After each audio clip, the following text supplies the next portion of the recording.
The night air was crisp, carrying the scent of damp earth, rotting leaves, and something metallic. Something Jason couldn't quite place. The towering silhouette of Black Hollow Asylum loomed against the moonlit sky, its jagged roof cutting into the darkness like a row of broken teeth. The structure had been abandoned for decades, yet it stood defiant against time, its presence heavy, almost suffocating. The asylum's windows were shattered, their broken edges catching the faint glow of the moon like shards of glass in an open wound. Vines twisted up the crumbling brickwork, clawing at the structure as if trying to drag it back into the earth. The building itself seemed to breathe, the cool night air whistling through its hollow corridors, creating an eerie, whispering sound that sent shivers down Jason's spine. The heavy iron gates groaned as Jason pushed them open, their rusted hinges shrieking like something alive. A chill ran down his back. He told himself it was just the cold, but deep down he knew better. Something was watching them. "This place is cursed," Jason muttered, tightening his grip on the camera. His voice sounded small against the vast emptiness that surrounded them. Emily rolled her eyes, adjusting the strap of her backpack. "Every haunted place is cursed. That's why we're here." Max, their sound technician, let out a nervous chuckle, though it lacked any real humor. His fingers fidgeted with the EVP recorder in his hands, knuckles white. "Yeah, but most haunted places don't have a documented history of 37 patient deaths, a missing doctor, and an entire wing that burned down mysteriously." Jason exhaled, his breath visible in the cold night air. "Look, we've been to a lot of places. This is no different. We go in, we set up, and we record. If we get something, great. If not, we move on." Silence. The others didn't answer, because they felt it too. This place wasn't just haunted. It was alive. Jason glanced at the main entrance, its massive double doors still intact despite years of neglect. Faded words were etched into the wood above them. Below the inscription, something else had been scratched into the wood.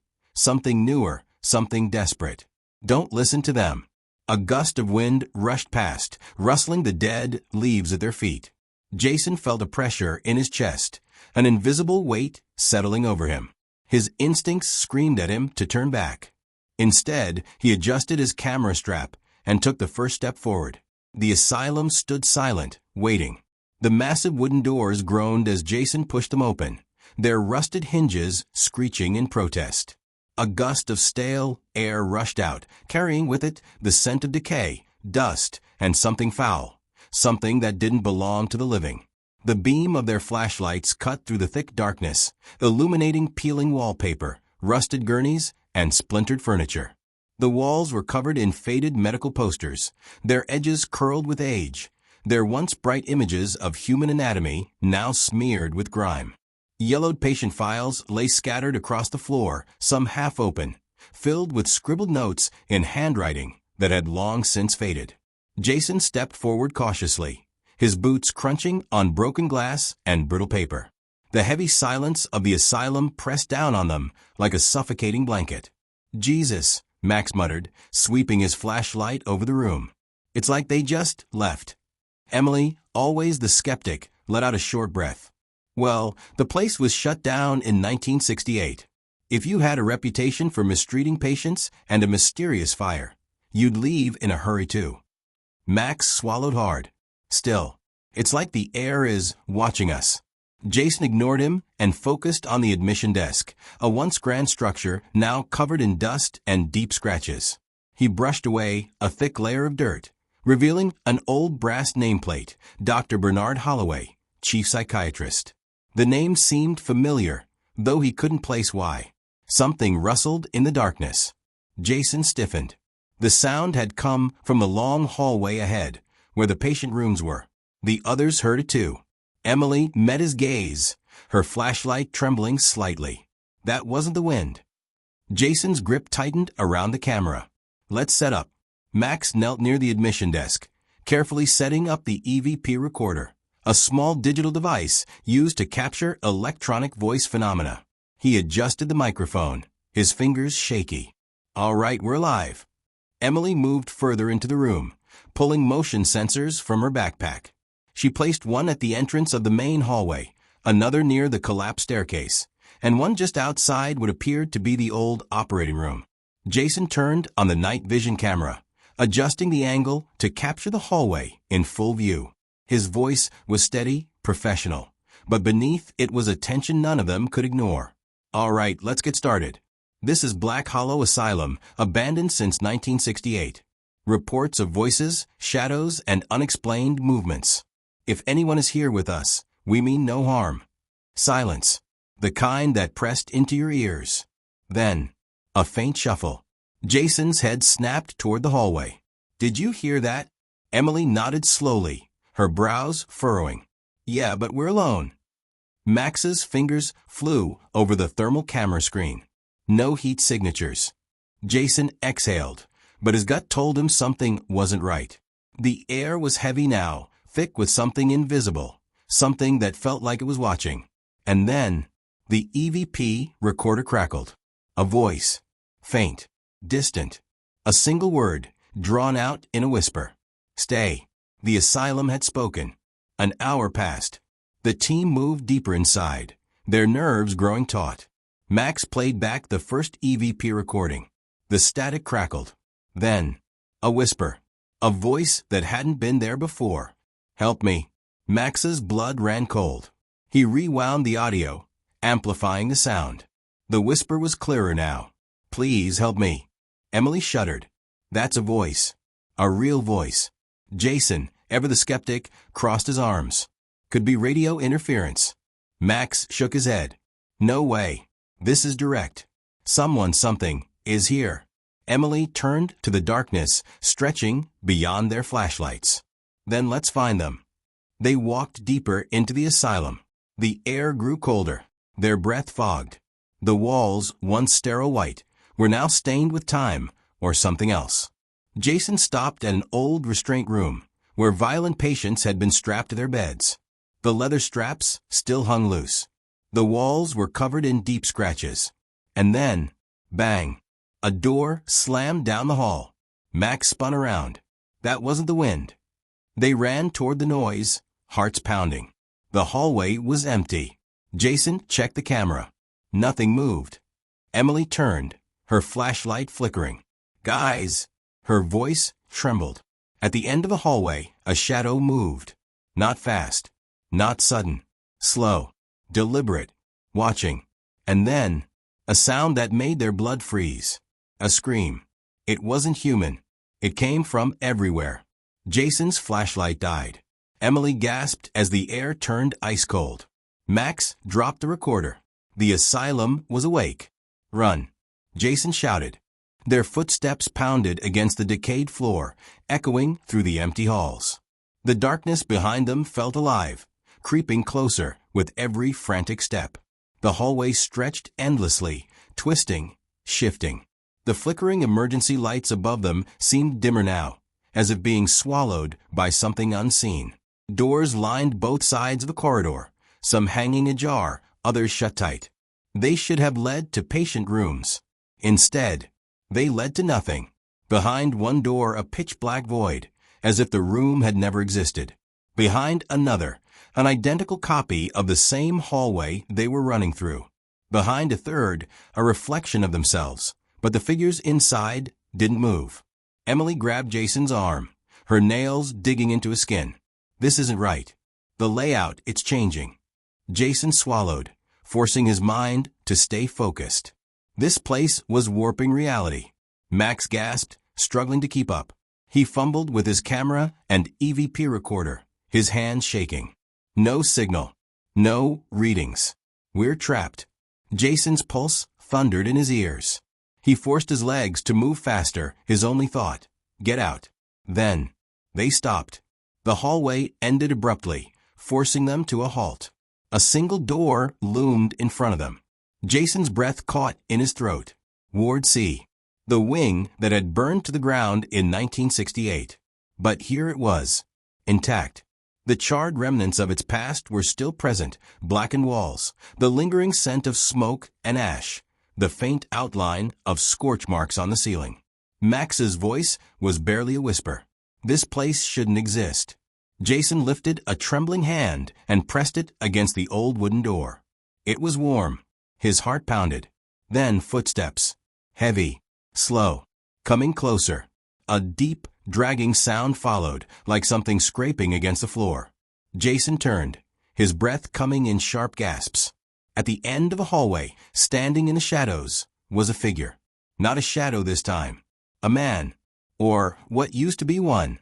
His skin was gray, stretched thin over sharp bones. His veins darkened like burned roots beneath the flesh. His hospital gown was scorched, blackened by fire. The fabric melted into his skin in places. But his eyes, they burned. Twin embers, glowing with an unnatural orange light, flickering like a dying flame. Emily stumbled back, clutching Jason's sleeve. "Oh my God!" Max whimpered. "What is that?" The figure took a step forward. Then another. And then a voice. A hollow, crackling whisper. "You shouldn't be here." Jason staggered back, gripping Emily and Max. The walls began to tremble. The whispers rose, hundreds of them overlapping, surrounding them. A chorus of voices, crying, begging, screaming. Jason's head pounded, his vision blurred. Emily clutched her ears, her knees buckling. "Make it stop." Max let out a choked scream, dropping his camera as the whispers swelled into an unbearable cacophony. The figure stepped closer, his feet leaving charred footprints with each step. Jason knew if they stayed, they wouldn't leave alive. His instincts screamed at him. "Run. Now." He grabbed Emily and Max. "Go." They turned and ran. The whispers followed. Doors slammed shut behind them, one by one, as if something was herding them toward an unknown fate. The walls bent and twisted, the hallway shrinking, pulsing, as if the asylum itself was coming alive. Something was chasing them, and it wasn't human. The exit was closed. The broken front doors came into view. Jason reached them first, throwing his weight against the wood. Max stumbled. Emily grabbed him, pulling him forward. The voices screamed. Jason forced the doors open. The three of them collapsed outside. And just like that, the voices stopped. The night was silent. Max's chest heaved. He clutched his recorder, his fingers white. Emily wiped her face, realizing she was crying. Jason stood up, turning back to the asylum. It loomed quietly in the moonlight, empty, as if nothing had ever happened. But then, Max's recorder cracked. The last EVP recording played on its own. Static. Then a voice. Clear. Unmistakable. "We'll be waiting." The storm rolled in fast, sweeping across the neighborhood with a fury that rattled windows and sent tree branches scraping against the side of the house. Thick clouds swallowed the moon, casting the streets into an unnatural darkness. The wind howled, making the old house groan as if it, too, felt the storm's weight pressing against its walls. Inside, Lucy sat curled up on the living room couch, her phone resting in one hand, a thick blanket draped over her shoulders. The glow of the TV flickered across her face, casting shadows that danced along the walls. She could hear the rain hammering against the roof, a steady rhythm that filled the silence between the occasional roars of thunder. On the floor, tucked beneath their own blankets, sat the twins, Noah and Ben. Their eyes, round and unblinking, were glued to the television screen, though Lucy wasn't sure they were actually paying attention to the cartoon playing.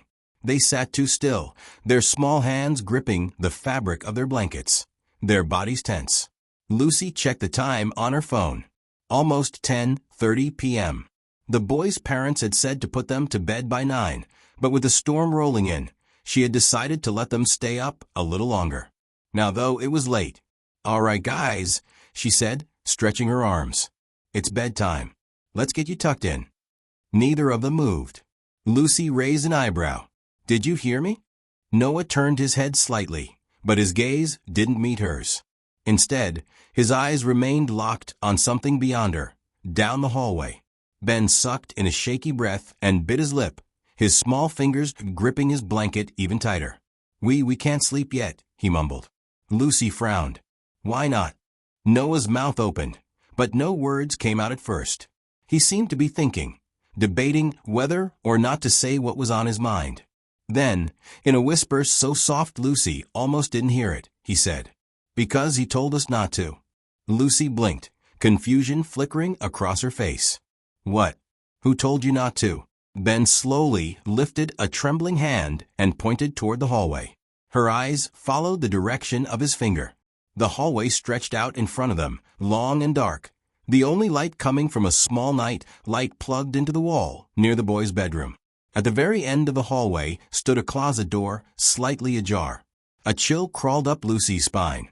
Ben's voice was barely above a whisper when he spoke. "The man in the closet." Thunder rumbled outside. Lucy forced a smile, though her stomach twisted uncomfortably. "Guys, there's no one in your closet," she said, keeping her voice light.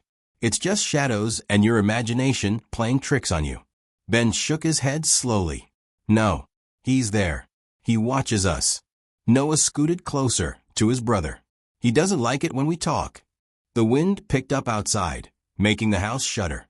A sudden gust rattled the windows, and Lucy flinched despite herself. She inhaled deeply, trying to shake the unease curling in her chest. They were just kids. Kids had wild imaginations. Still, her eyes flickered back toward the dark hallway. The closet door was open only slightly, but something about the sliver of darkness beyond it made her skin prickle. It wasn't unusual for kids to be afraid of closets, but the way the boys sat stiffly, their wide eyes filled with genuine fear, it unsettled her. Lucy sighed and stood up. "All right," she said, stretching her arms. "Let's check it out. But once we see there's nothing there, you both have to go to bed." "Got it." The twins hesitated. Noah's fingers twitched against the fabric of his blanket. Ben swallowed hard, then nodded. Lucy reached for the flashlight on the coffee table and clicked it on. The bright beam cut through the dimly lit hallway, illuminating the wooden floorboards. The boys followed behind her, their footsteps nearly silent. Each step Lucy took made the floor creak beneath her weight. The sound echoed in the quiet house, making it feel as if something else was moving along with them. They reached the closet. Lucy hesitated, her fingers hovering over the doorknob. The metal felt cool, too cool, as if the air around it had dropped in temperature. She frowned. That was strange. The rest of the house was warm. She glanced down at the twins. Noah's breath was shallow, his hands clenched into small fists. Ben bit his lip so hard it had turned white. Lucy inhaled deeply and tightened her grip on the doorknob. "All right, here we go." She swung the door open. The flashlight's beam cut through the darkness inside the closet. Empty. The space was small, lined with shelves holding old board games and shoeboxes. A few jackets hung limply from hooks, their fabric swaying slightly from the motion of the door opening. A pile of folded blankets sat in the corner. Nothing unusual. Lucy turned back to the boys, raising an eyebrow. "See? No one's here." Ben's lower lip quivered. Noah's face remained unreadable. "He's still there," Noah mumbled. Lucy's brow furrowed. She turned back to the closet, shining a flashlight across every inch of it. Nothing but old blankets, jackets, and dust. She exhaled sharply. "Listen, I promise you, there's nothing in here. I'll shut the door, and it'll stay shut all night, okay?" The twins didn't reply. Lucy knelt down in front of them, her voice softer. "You don't have to be scared. I'm right outside. Nothing's going to happen." Ben hesitated before nodding slowly. Noah, after a long pause, did the same. Lucy ruffled their hair and led them to bed, tucking them under their covers. As she pulled their bedroom door shut behind her, she heard Noah whisper, "He doesn't like you." Lucy's breath caught in her throat. Her hand froze on the doorknob. She waited. Silence. Shaking off the lingering unease, she turned and walked back to the living room. As she settled onto the couch, she cast one last glance down the hallway. The closet door had moved. It wasn't wide open, but it was no longer fully shut. A small gap remained, just enough for something to watch. The hallway light spilled into the closet, illuminating the small, cluttered space. Dust floated lazily in the air, disturbed by the movement of the door. The walls were lined with shelves filled with old board games, forgotten toys, and shoeboxes that looked like they hadn't been touched in years. A few jackets hung limply on the metal rod above, their sleeves swaying slightly from the shift in air. In the corner, a pile of old blankets sat in a heap, untouched. Empty. Lucy let out a slow breath and turned back to the twins. "See," she said, forcing a lightness into her voice. "No one's here." Noah didn't look convinced. His lips pressed into a thin line, his eyes flicking from Lucy to the closet and back again.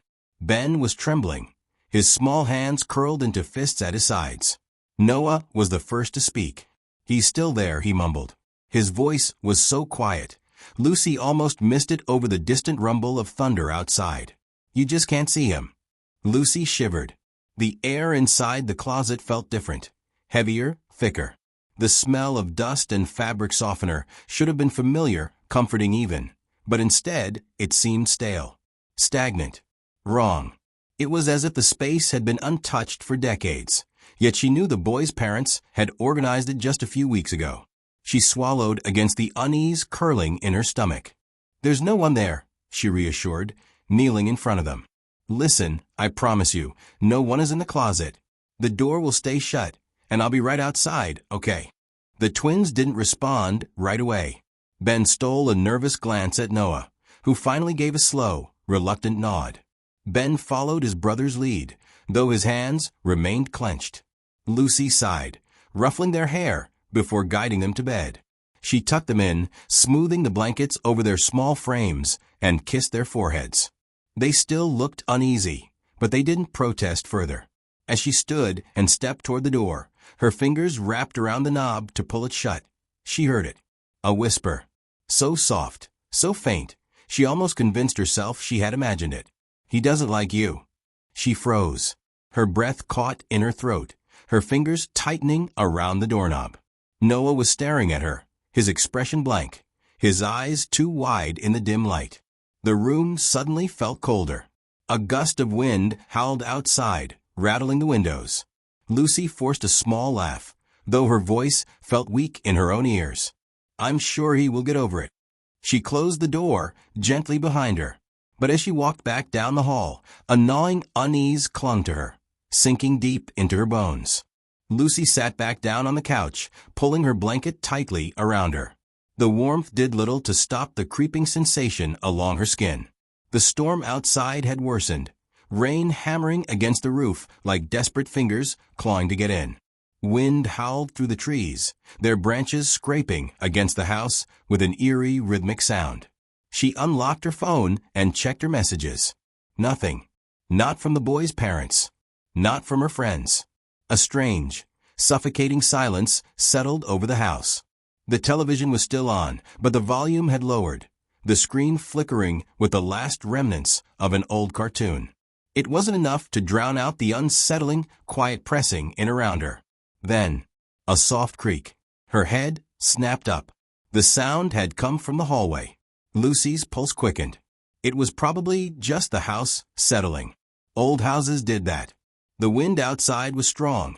It was nothing. She swallowed and turned back to her phone, tapping absent-mindedly at the screen. Then came another sound. Not wood creaking. Not the wind. A breath. Slow. Shuddering. Right outside the twins' door. Lucy sat frozen, her entire body locked in place. Her ears strained, her own breath caught in her throat. It had been faint, but she knew what she heard. Someone exhaling, low and heavy. The air in the living room suddenly felt thick, pressing against her chest. Her fingers dug into the fabric of her blanket. She turned her head, eyes locked on the dark hallway. Nothing moved. The nightlight near the boys' room glowed dimly, barely pushing back the shadows. The closet door, she reassured herself, was closed. Right? Lightning flashed outside, illuminating the house for a brief moment. The shadows on the walls stretched and shifted, bending unnaturally. And for a second, just a second, she thought she saw something.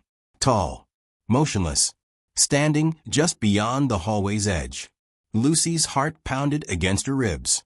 She forced herself to her feet, her legs moving before her mind could process the decision. Each step felt heavy, deliberate, as if the air around her was thickening, pushing back against her movements. Her fingers trembled as she reached for the hallway light switch. The bulb flickered. Then, darkness. The light went out. Lucy sucked in a sharp breath. The storm outside raged, lightning illuminating the house in brief flashes. For the second time, she saw something shift in the darkness. Something that hadn't been there before. Something too tall to be the twins. Her hands clenched into fists. "It's nothing," she whispered to herself. "Just shadows. Just the storm." Steeling herself, she took a cautious step forward. The floor was cold beneath her bare feet. She exhaled slowly, forcing her breath to steady. Then, a soft click echoed in the silence. Lucy's stomach dropped. Her gaze snapped to the end of the hall. The closet door. It was open. Not just a crack. Wide open. The jackets inside swayed slightly, as if something had just moved past them. The air in the hallway felt colder than before. Heavy, pressing. The shadows inside the closet stretched unnaturally, curling at the edges like fingers reaching outward. Lucy's breath hitched in her throat.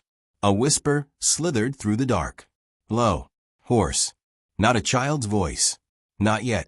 Lucy stumbled back, her hand slapping against the wall as she gasped.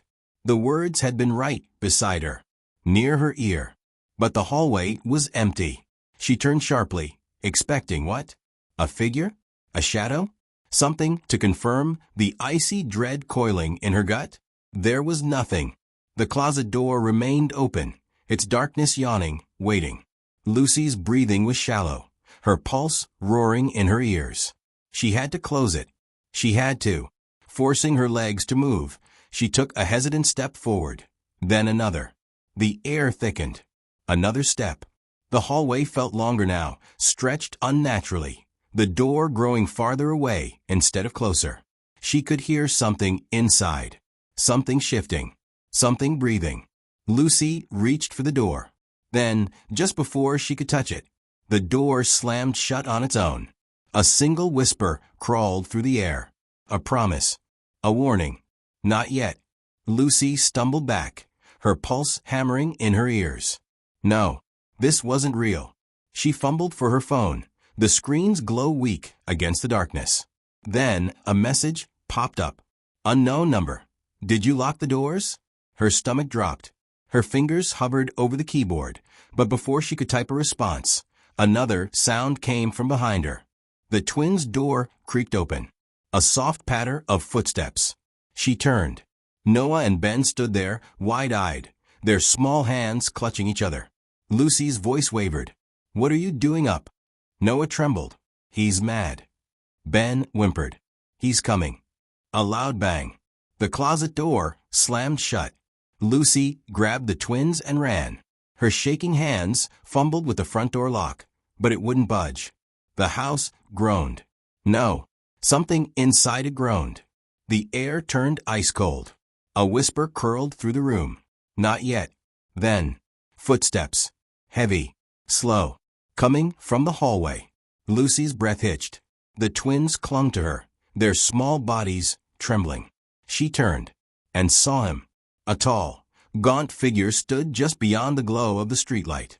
His face was wrong, stretched too thin, mouth curling too wide.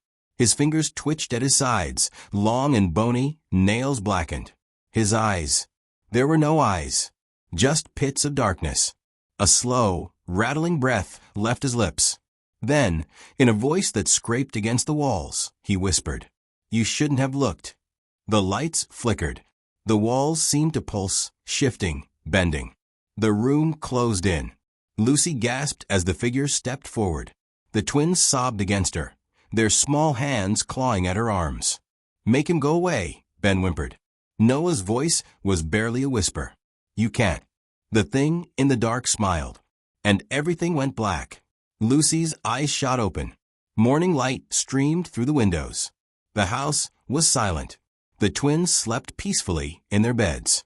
Has it been a dream? She sat up, rubbing her face. Her body ached as if she had run miles. Her phone buzzed. A new message. Unknown number. See you soon. Lucy's breath hitched. She turned toward the hallway. The closet door was open. And Inside, a shadow waited. The sky, a bruised canvas of deep violet and molten gold, stretched endlessly over the quiet countryside. The last remnants of daylight clung to the horizon, casting long, eerie shadows through the dense forest that lined the narrow dirt road. A cool breeze whistled through the trees, rattling the dry leaves and carrying the faint scent of damp earth and pine. Sam, Mia, Josh, and Riley walked together, their voices breaking the stillness of the evening. They had taken this path countless times before. It was their shortcut home, a well-worn trail cutting through the woods. Tonight, however, something about the journey felt different. The air was heavier, almost electric, as if the trees were holding their breath. Josh sighed loudly, dragging his sneakers through the loose dirt. "This shortcut's a joke," he grumbled. "Your secret way is just more walking, Sam." Sam smirked, unfazed. "Trust me, it's faster." Mia crossed her arms, unimpressed. "You said that half an hour ago." Riley, who had been trailing slightly behind the group, barely heard them. His gaze was fixed on the tree-line, where the darkness thickened unnaturally. The trees swayed gently, yet the rustling leaves carried no real sound. An unsettling quiet had settled over the woods, as if something unseen lurked just beyond their sight. Then he saw it. A tunnel. It stood a short distance away, nestled within the undergrowth, as though it had been waiting to be discovered. The entrance was wide, almost perfectly circular, framed by thick stone that looked ancient, weathered, and cracked by time. Vines crawled up its sides like veins, and the mouth of the tunnel gaped open, swallowing the dim light of dusk. Riley stopped in his tracks. "Guys." The others turned, following his gaze. Mia's brow furrowed. "That wasn't here before." Josh scoffed, rolling his eyes. "Of course it was. We just never noticed." Sam took a slow step forward, his head tilting in curiosity. "It's weird, though. No signs, no markings, just a tunnel in the middle of nowhere." Riley's stomach twisted. "It feels wrong." Josh grinned, his usual bravado kicking in. Only one way to find out. Stepping inside was like entering another world. The first thing Riley noticed was the air, thick, stagnant, clinging to his skin like a damp shroud. It smelled of old earth and something faintly metallic, a scent that sent an uneasy shiver down his spine. Their footsteps echoed eerily against the stone floor, the sound stretching unnaturally down the passage. The tunnel's walls were rough, made of uneven bricks that jutted out at odd angles, like bones pressing through thin skin. The deeper they moved, the more the darkness thickened, swallowing the edges of their vision. Josh flicked on his flashlight, and the narrow beam cut through the void. The tunnel extended far beyond what should have been possible, an impossibly long corridor stretching endlessly ahead. No curves, no breaks, just darkness. "This is awesome," Sam whispered, his voice barely above a breath. Mia shivered, rubbing her arms. "It's colder here." Riley hesitated before reaching out to touch the wall. It was dry, too dry for a place that felt so damp. He swallowed hard. Something's not right. Josh, oblivious to the growing tension, walked ahead with an easy confidence. He whistled, the sound bouncing around them before twisting into something unnatural, distorted, stretched, warped. Mia flinched. "Let's not go too far." Josh smirked, scared. Mia scowled but didn't answer. Then, a whisper, soft, almost a sigh. They all froze. Riley's breath caught in his throat. "Did you hear that?" No one answered. Josh lifted his flashlight, sweeping the beam ahead. The tunnel remained the same, endless, empty, wrong. The silence pressed against them, heavier now. Mia grabbed Sam's sleeve. "We should go back." Josh chuckled, but there was a nervous edge to it. "Come on, it's just a tunnel. Probably just the wind." Riley wasn't convinced. His heartbeat pounded in his ears. Then, something moved. At the very edge of the flashlight's reach, just beyond the visible light, stood a figure. Still, watching. For a moment, none of them moved. The figure stood motionless, a silhouette barely distinguishable from the darkness itself. It had no features, no details, just a vague, human-like outline that seemed to pulse with the shifting shadows. Riley tried to speak, but his voice stuck in his throat. The flashlight flickered. The figure was gone. "Did you see that?" Riley rasped, his skin crawling. Mia clutched his arm, her grip ice cold. "See what?" Josh swung the flashlight wildly. "Dude, there's nothing there." But Riley knew what he had seen. A gust of air brushed past them, carrying a stronger wave of that strange metallic scent. The tunnel suddenly felt too small, as if the walls were pressing inward. Mia took a shaky step back. "We're leaving." Sam nodded. "Yeah, let's go." Josh sighed, but didn't argue. "Fine. Whatever." They turned. And stopped. The exit was gone. The tunnel stretched behind them, just as endlessly as it had ahead. Mia's breathing turned shallow. No, we didn't walk that far." Josh tightened his jaw. "We must have taken a turn." Riley shook his head. There weren't any turns. Silence. Then, a whisper. "Close." Too close. Mia spun around, eyes wide. "Who said that?" Nobody answered. Josh's knuckles whitened around the flashlight. "We keep moving. One direction." They walked faster, their footsteps an unnatural echo in the too quiet space. Riley's skin prickled with every step. The air thickened, pressing against them like unseen hands. Then, Josh stopped.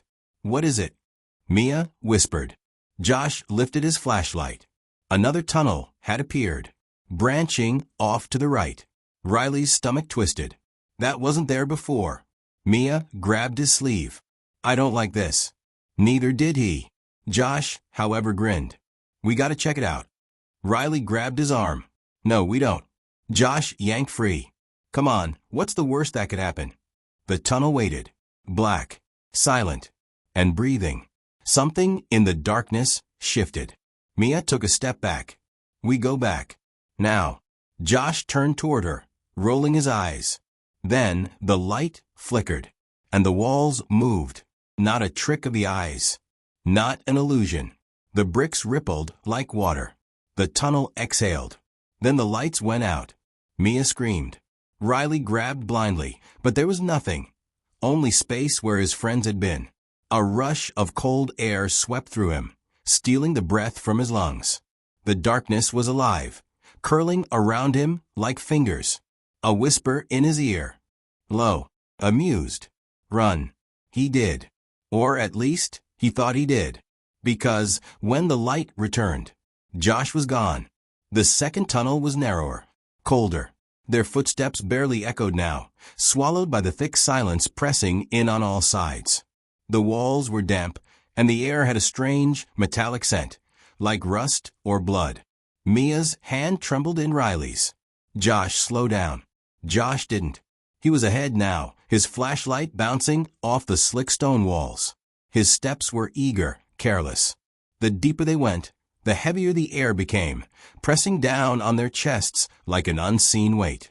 Then, a sound, faint, a slow, dragging noise, like something heavy being pulled across the ground. Josh stopped. The flashlight flickered again. Then I went out. Darkness swallowed them whole. Mia gasped. Riley fumbled for his phone, his fingers shaking. Josh. Silence. Then a single sound. A footstep. Not theirs. Sam cursed under his breath. "Turn the light back on." Josh's voice came, shaky now. I'm trying." His breaths were shallow, uneven. Then, a breath. Right behind them. Soft. Slow. Mia screamed. Light flared back on. Josh was alone. Sam's voice cracked. "Where's Riley?" The tunnel was empty. No Riley. No footsteps. Just silence. Mia's breathing came fast, ragged. He was right here. Her voice was barely above a whisper, but it echoed down the passage, stretching unnaturally into the darkness. Josh swallowed hard. Maybe he ran back. Mia shook her head violently. Riley wouldn't just. Then something new. A door. Old. Wooden. Standing in the wall where there had been nothing before. The wood was cracked and warped with age, its surface covered in deep scratches, as if something had tried to claw its way in. Or out. Josh raised his flashlight. Scratched into the surface, barely visible, were words. "Do not open." Mia's voice trembled. "We have to." Josh hesitated, his fingers tightening around the flashlight.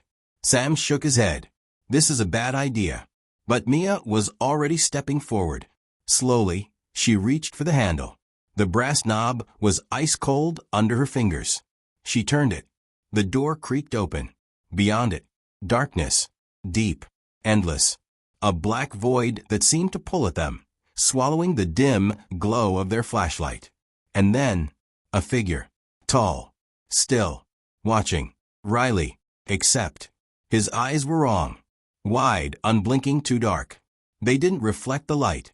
They absorbed it. Mia's breath caught. She stepped back, her pulse hammering in her ears. "That's not him." Riley smiled. Not with his lips. With his teeth. Too many teeth. The door slammed shut. Riley was gone. Mia choked on a sob. Josh stumbled back, dragging Sam with him. The tunnel trembled. The air vibrated, an unnatural hum filling the space. Then, everything went black. Sunlight. Warm. Soft. Mia gasped, her eyes flying open. She was lying on her back, staring up at the sky. The trees swayed overhead, their leaves rustling in the breeze. The dirt road stretched behind them, untouched. Josh groaned, rubbing his head. What the hell just happened? His voice was thick with confusion. Sam sat up beside him, eyes wild. "Where's Riley?" They turned. The tunnel was gone. No entrance. No stone archway. Just trees and silence. Mia's hands shook. No. No, no, no. She scrambled to her feet, spinning in circles, searching, calling his name. Nothing. Josh paled. He was right there. He. Sam grabbed his arm, his voice urgent. "We need to go." Mia's breath came in shudders. "We can't just leave." Josh's voice was hollow. "We already did." The wind shifted. A whisper. Soft. Familiar. Riley's voice. "I never left." The old estate sale had an eerie feel, as if the air itself carried whispers of the past. Dust swirled lazily in the dim afternoon light, settling over forgotten furniture, yellowed books, and rusted trinkets.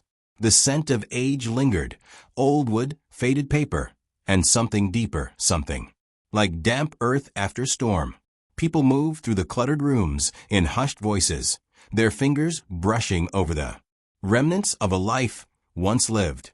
A cracked porcelain doll lay abandoned on a wooden chair, its glassy eyes staring at nothing. A grandfather clock, its hands frozen at an unknown hour, stood against the far wall, its silence unsettling. Suri wasn't looking for anything in particular. She had just moved into a new apartment, and it felt empty. The space was modern, all clean lines and blank walls, but it lacked something. Something with character, with a past. She had come here, hoping to find a piece that would make the apartment feel more like home. As she wandered through the sale, her gaze skimming over faded paintings and tarnished silverware, something caught her eye. A mirror. It stood alone against the back wall, partially hidden behind an old wooden wardrobe, as if someone had tried to push it out of sight. Suri stepped closer. The mirror was tall, nearly as tall as she was, with a thick wooden frame covered in strange, twisting carvings. The patterns looked like vines, curling and wrapping around the edges. But as she examined them, they seemed almost alive, shifting ever so slightly in the dim light. The glass itself was oddly perfect, not a single scratch, no dust, no smudges. It looked as though someone had just polished it, yet the air around it smelled old, like damp wood, and faded perfume. Suri reached out and ran her fingers along the carved wood. Ice cold. A shiver ran up her arm. She pulled her hand back, flexing her fingers. It was just a mirror. An old one, yes, but nothing more than that. "How much for this?" she asked, turning to the old woman sitting behind the cash table. The woman, who had been counting change, looked up. Her face, lined with deep wrinkles, tensed the moment her gaze fell upon the mirror.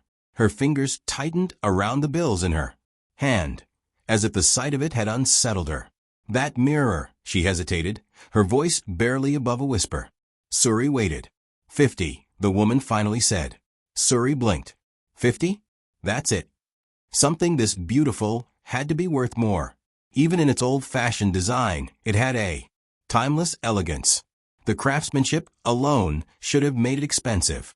The woman nodded, her expression unreadable. Take it, she said quickly. Something in her voice made Suri pause.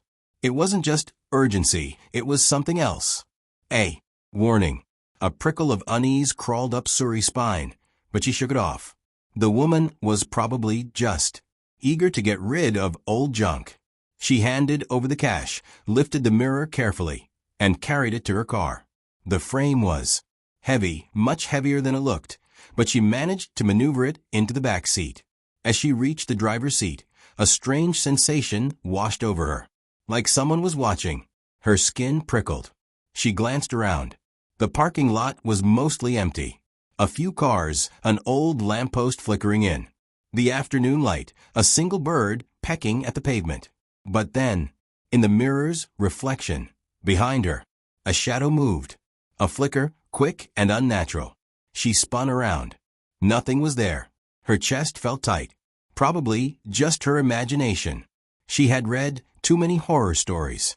Watched too many late-night movies. With a deep breath, she climbed into the car and started the engine. She didn't notice the old woman still watching her from a porch, her lips pressed into a thin line, her fingers curling into the fabric of her skirt. And she didn't hear the whisper that slipped past the woman's lips. Poor girl. Suri carried the mirror into her apartment, her arms aching from the effort. The weight of it was surprising. It felt heavier now than it had at the sale, as if it had absorbed something along the way. She set it against the far wall in the living room, where the sunlight from the window hit it perfectly. The glass caught the light in an almost unnatural way, as if it were drinking it in rather than reflecting it. She stepped back, tilting her head. It looked perfect. Too perfect.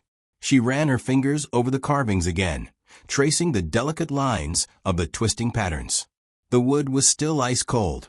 Shaking off the unease, she turned away and grabbed her phone.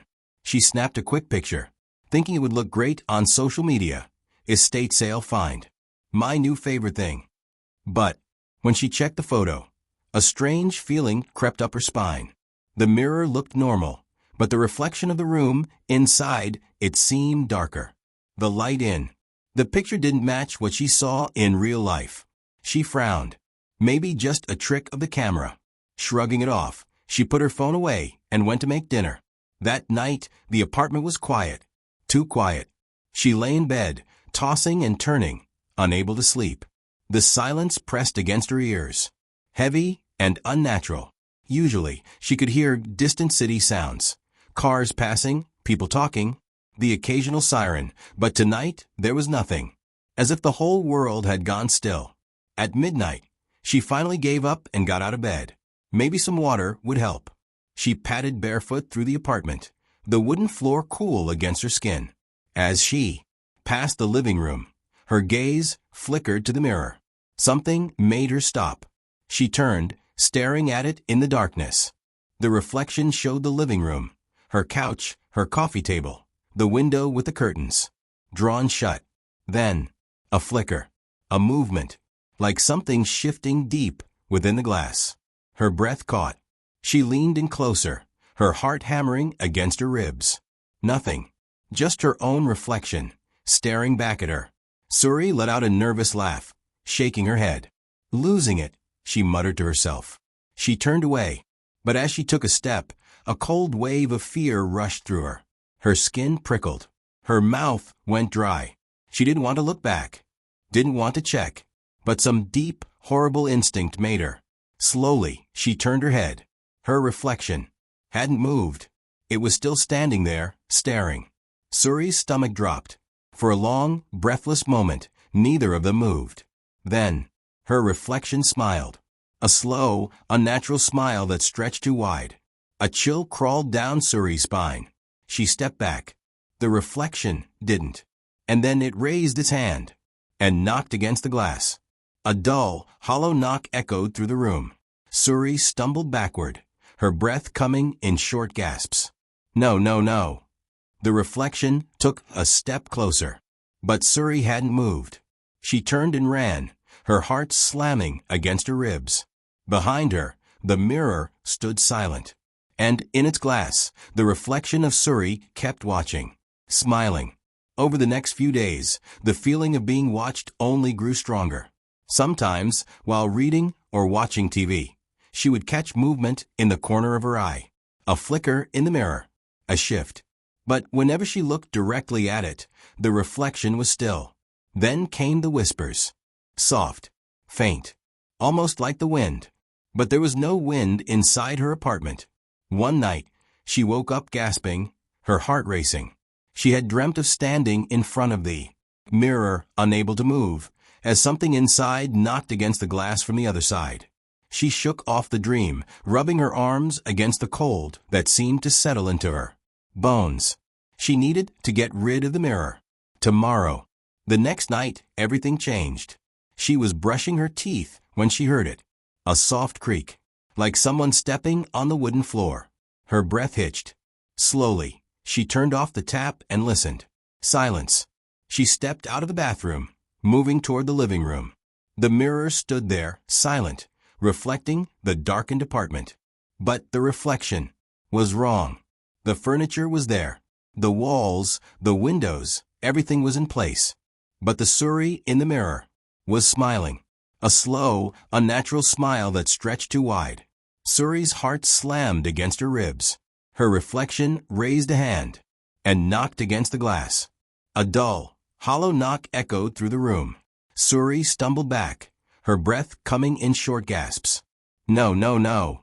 The reflection stepped closer. But Suri hadn't moved. It placed its hand against the glass and started pushing. The surface of the mirror rippled like water.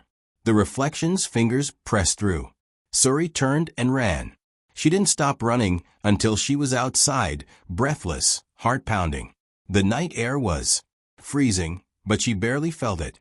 She pulled out her phone and dialed her best friend, Aisha. Aisha, I need you to come over, she said, her voice shaking. What's wrong? The mirror, she whispered. Something's wrong with it. Silence. Then Aisha sighed. Suri, it's just a mirror. Please, Suri begged. Aisha groaned. Fine. I'll be there in 10. Suri hung up, staring up at her apartment window. Something moved behind the glass. But it wasn't her. Aisha arrived, annoyed but concerned. Okay, what's the problem? Suri led her inside. The mirror stood exactly where it had been, still and silent. Aisha crossed her arms. Looks normal to me. Suri shook her head. Watch. She picked up a book and threw it at the mirror. It didn't reflect the impact. The book disappeared into the glass. Aisha's face lost all color. Then, the book flew back out, landing on the floor. But the reflection of the book, staying inside the mirror. Suri and Aisha started, frozen in fear. Then, the reflection of Suri turned and spoke. You shouldn't have bought me. They ran. They didn't stop until they were outside, gasping for air. We have to destroy it, Aisha said. Suri nodded. Fire. Aisha shook her head. No. Mirrors don't burn. Suri thought for a moment. A hammer. They grabbed a hammer from the toolbox and marched back inside. The reflection was waiting. It grinned, stepping closer. Suri raised the hammer. The reflection whispered, You break me, you take my place. Suri hesitated. Aisha grabbed the hammer. Screw this. She swung. The mirror shattered. For a moment, silence. Then, a blood-curdling scream echoed through the room. A gust of wind blew past them. The lights flickered, and the mirror was gone. Only an empty wall remained. Aisha and Suri stared at each other, their hearts still racing. Is it over? Aisha whispered. Suri didn't answer. Because, in the corner of the room, the glass shards on the floor still reflected the mirror. And, in them, a pair of dark eyes watched, smiling. Ava never believed in bad luck, curses, or ghost stories. She lived in the real world, where everything had a logical explanation. Superstition was for people who needed something to blame when life didn't go their way. But today, something felt off. She sat in her usual coffee shop, nestled in the corner by the window, where she could watch the busy street outside. The scent of freshly ground coffee beans and warm pastries filled the air, mixing with the quiet hum of conversations and the occasional clink of spoons against ceramic mugs. Her laptop sat open in front of her, emails waiting to be finished, but she had barely typed a sentence in the last 15 minutes. Someone was distracting her. Across the street, a man stood perfectly still. He wasn't checking his phone, wasn't smoking a cigarette, wasn't even looking around as if waiting for someone. He was just standing, watching. Ava's stomach tightened. He was dressed in a long dark coat, his hands buried deep in his pockets. A street lamp cast a faint glow over the sidewalk, but his face remained shadowed, obscured just enough that she couldn't make out his features. Still, she could feel his gaze, locked onto her. A shiver crawled up her spine. She tore her eyes away, shaking off the unease. It was a city. People lingered all the time. Maybe he was waiting for a friend, or maybe he was just lost in thought. She was being paranoid. But the longer she sat there, the more uneasy she became. Minutes passed. She forced herself to focus on her laptop, tapping her fingers against the keyboard. But the words blurred together. The pull to glance out the window gnawed at her, an itch she couldn't ignore. Slowly, she looked up. Her breath caught. He was still there, standing in the exact same position. Ava swallowed hard. Okay, that was weird. Her fingers tightened around her coffee cup. He hadn't moved an inch in over 20 minutes. That wasn't normal, was it? Her hands felt clammy as she reached for her phone. Maybe she was overreacting. Maybe she just needed a second opinion. She lifted the camera, making sure to keep it subtle, and snapped a picture through the window. She sent it to Emma with a quick message. Tell me I'm not crazy. This guy has been standing outside for 20 minutes, just staring. The reply came almost instantly. What guy? Ava frowned. She quickly typed back. The one in the coat, right across the street. 3 dots appeared, then vanished. Then, Ava, there's no one there. Her breath hitched. Her fingers trembled as she looked at the picture she had just taken. The sidewalk, the street lamp, the passing cars. No man. Heart pounding. She snapped her gaze up to the window again. The man was gone. Ava's stomach twisted into knots. She glanced around the cafe, searching for someone who might have noticed him, someone who could confirm that she hadn't imagined it. But everyone was just carrying on as normal, oblivious. Her pulse pounded in her ears. She took a deep breath, forcing herself to calm down. Maybe Emma had just looked too quickly. Maybe the man had walked away right before she checked. Or maybe she was seeing something that wasn't there. The rest of the day felt like a blur. Ava tried to push the whole thing out of her mind, convincing herself that it was just her imagination playing tricks on her. But deep down, a sick feeling lingered. At lunchtime, she met Emma at their usual cafe, a cozy little place with wooden tables and mismatched chairs, filled with the warm scent of vanilla and cinnamon. They grabbed a spot by the window, sunlight casting long shadows across the sidewalk outside. Emma was already sipping on an iced latte, stirring the straw absent-mindedly. She looked up as Ava sat down. Okay, tell me what's going on. You've been weird all morning. Ava hesitated, drumming her fingers against the table. I swear I saw someone outside the coffee shop earlier. He was just standing there, staring. I took a picture and sent it to you. But you said there was no one there. Emma tilted her head, eyebrows knitting together. Yeah, because there wasn't. Ava exhaled, shifting in her seat. But I saw him, Emma. I know I did. And then when I checked, again he was gone. Emma took another sip of her drink, considering. Could have just been a random guy. And you caught him right as he left. Ava shook her head. He was there for at least 20 minutes. He never moved. And when I looked at the picture, he wasn't in it. Emma's expression shifted, a flicker of concern in her eyes. Okay, that is weird. She leaned forward. You sure you're not just stressed? You've been working a lot lately. Ava let out a nervous laugh. I thought that too. Maybe I'm just overthinking it. But she wasn't sure. Something deep in her gut told her this wasn't just a trick of the mind. Then, without thinking, she glanced outside. And her heart stopped. He was there, standing on the opposite sidewalk. Same coat, same posture, still, watching. Ava's breath came short and fast. She reached across the table, gripping Emma's wrist. Look, do you see him now? Emma followed her gaze, her brow furrowing. See who? Ava's stomach dropped. She turned back to the window. The man was right there. How could Emma not see him? Her throat went dry. You seriously don't see anyone standing by that street light? Emma's face twisted in confusion. She looked again, even leaned forward slightly. Then she shook her head. Ava, there's no one there. Ava's hands felt cold, her fingers numb. This was wrong. This was so wrong. She turned back to Emma. Then, slowly, back to the window. The man was gone. A wave of dizziness washed over her. She pressed a hand to her forehead. Maybe I really am just tired. Emma smiled gently, though the concern hadn't left her eyes. See? Nothing to worry about. Ava forced a nod, even as every nerve in her body screamed that something was very, very wrong. By the time the sun began to set, the fear had only gotten worse. And somewhere deep inside her, she knew this wasn't over. Ava walked home with quick, deliberate steps, her pulse hammering in her ears. The city around her was slowing down for the night, cars passing lazily, their headlights washing over empty sidewalks.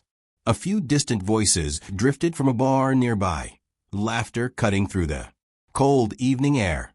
But for Ava, everything felt muted, distant, as if she were moving through water.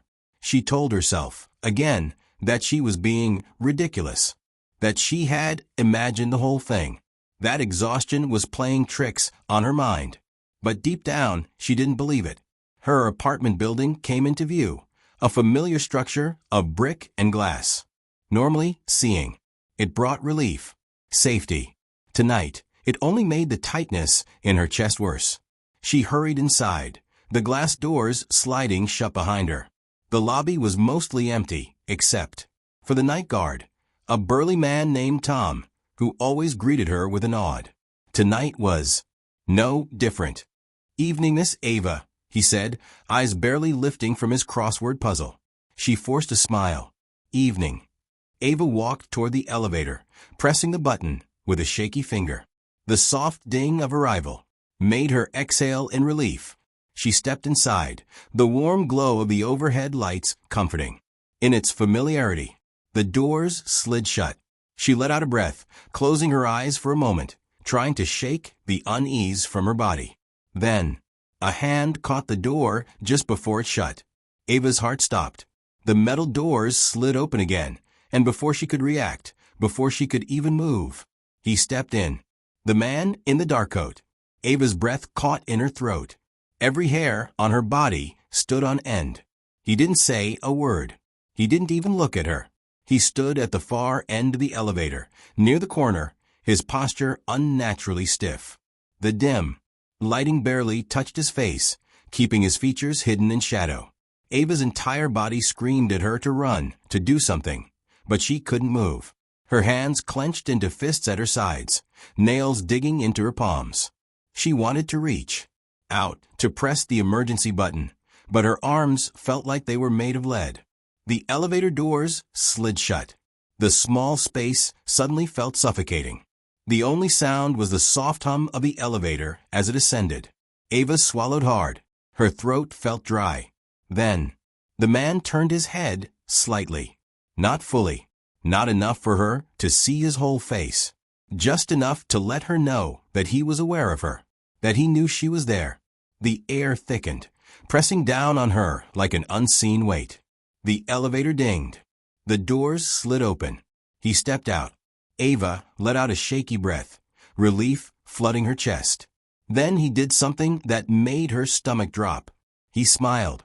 The sight of it sent an icy wave through her body. His mouth stretched too wide, the corners pulling unnaturally far. His teeth, too many, too sharp, gleamed under the dim hallway lights. Ava felt like the floor had vanished beneath her. She was frozen, unable to move, unable to breathe, as he disappeared down the hallway.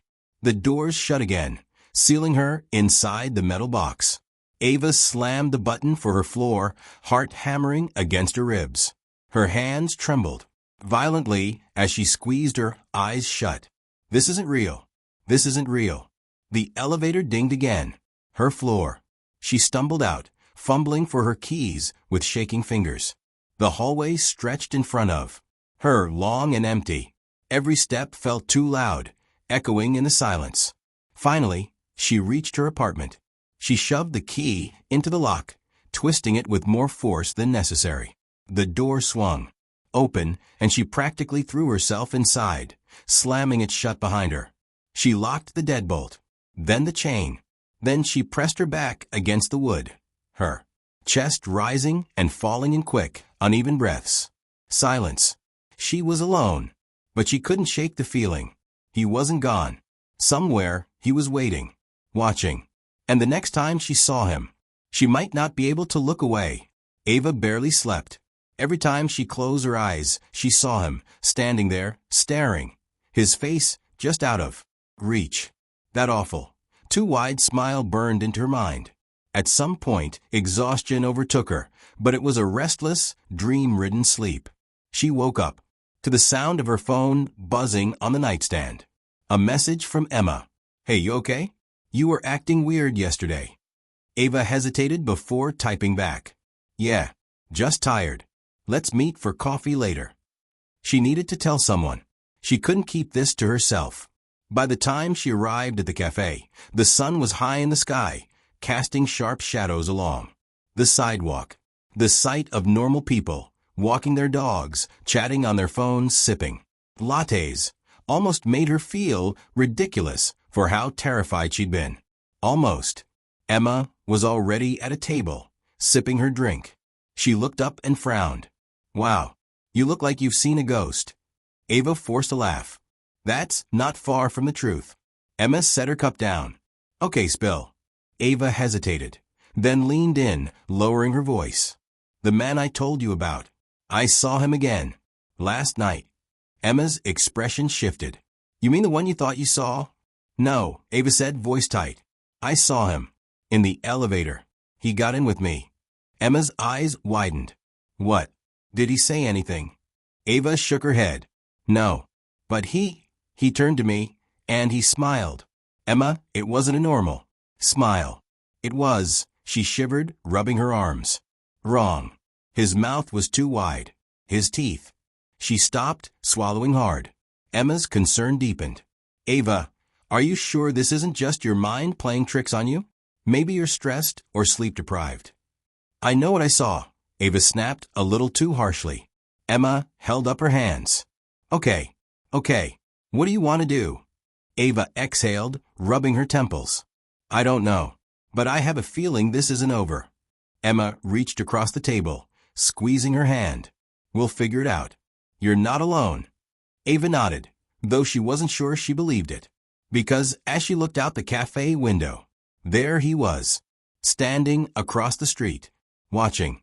Ava's blood ran cold. She turned to Emma, barely able to get the words out. "Tell me you see him."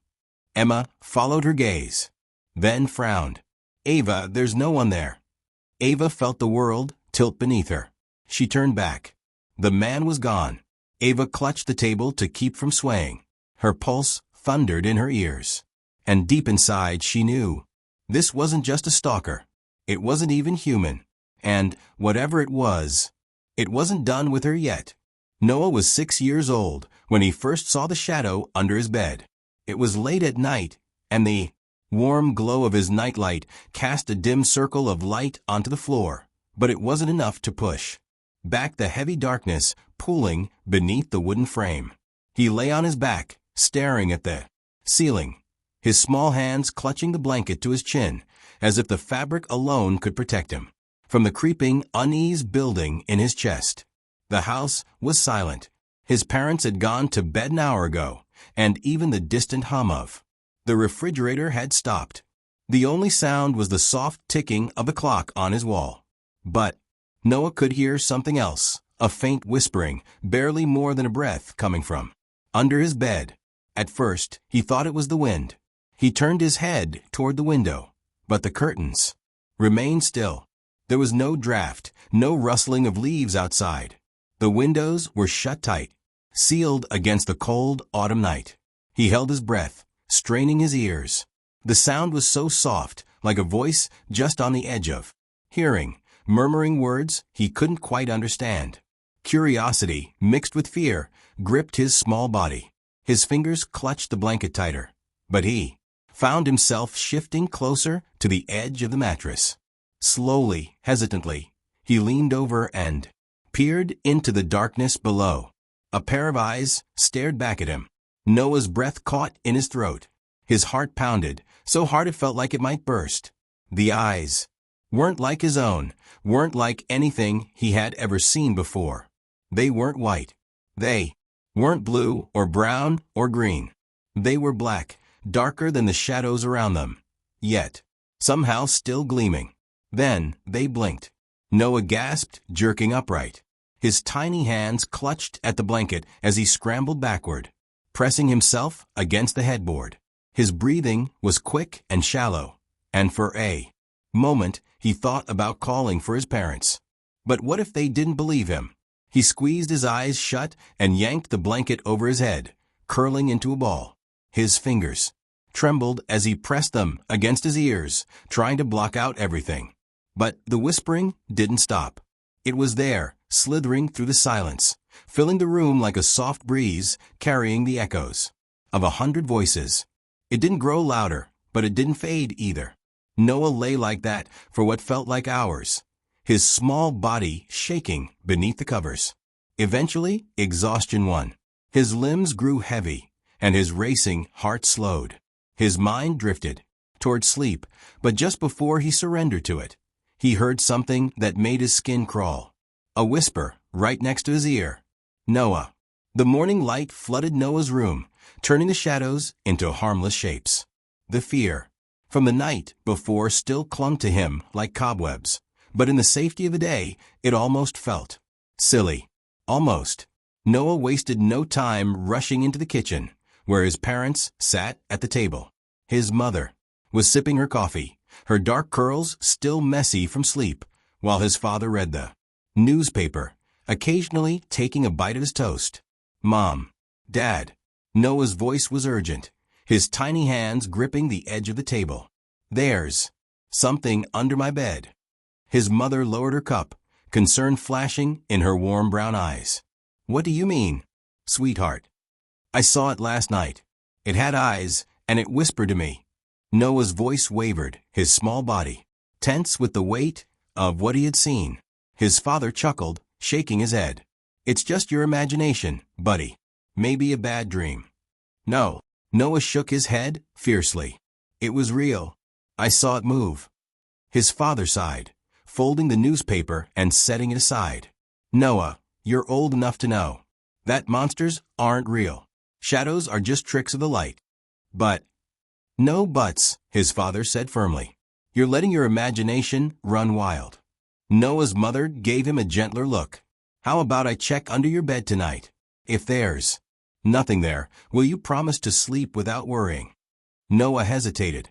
He wanted to believe that if his mom looked, she'd see it too. That she'd believe him. Okay, he mumbled. That night, after tucking Noah in, his mother knelt beside his bed. The warm glow of the nightlight cast long shadows across the room, but she didn't seem scared. She lifted the blanket and peeked underneath. See, she turned to him with a smile. Nothing but dust bunnies. She ruffled his hair, pressing a kiss to his forehead. Now get some sleep, love. Noah wanted to believe her. He really did. But as soon as she left the room and closed the door, the whispering started again. And this time, it called his name. Over the next few nights, things got worse. The whispering never stopped. It was there every night, just beyond his understanding, soft, raspy, filled with something wrong. Noah tried to ignore it. He buried his face in his pillow, squeezed his eyes shut, and counted sheep. But ignoring it didn't make it go away. The shadow didn't just whisper anymore. It moved. Noah would see it shifting in the darkness, growing longer, stretching toward him in slow, deliberate motions. The eyes would flicker open and shut, blinking at him like something alive. One night, he tried to be brave. He sat up in bed, gripping his blanket like a shield, and whispered, "Who are you?" The whispering stopped. The silence stretched. And then, it laughed. A dry, crackling sound, like dead leaves rustling in the wind. Like something ancient, something that had been waiting a very, very long time.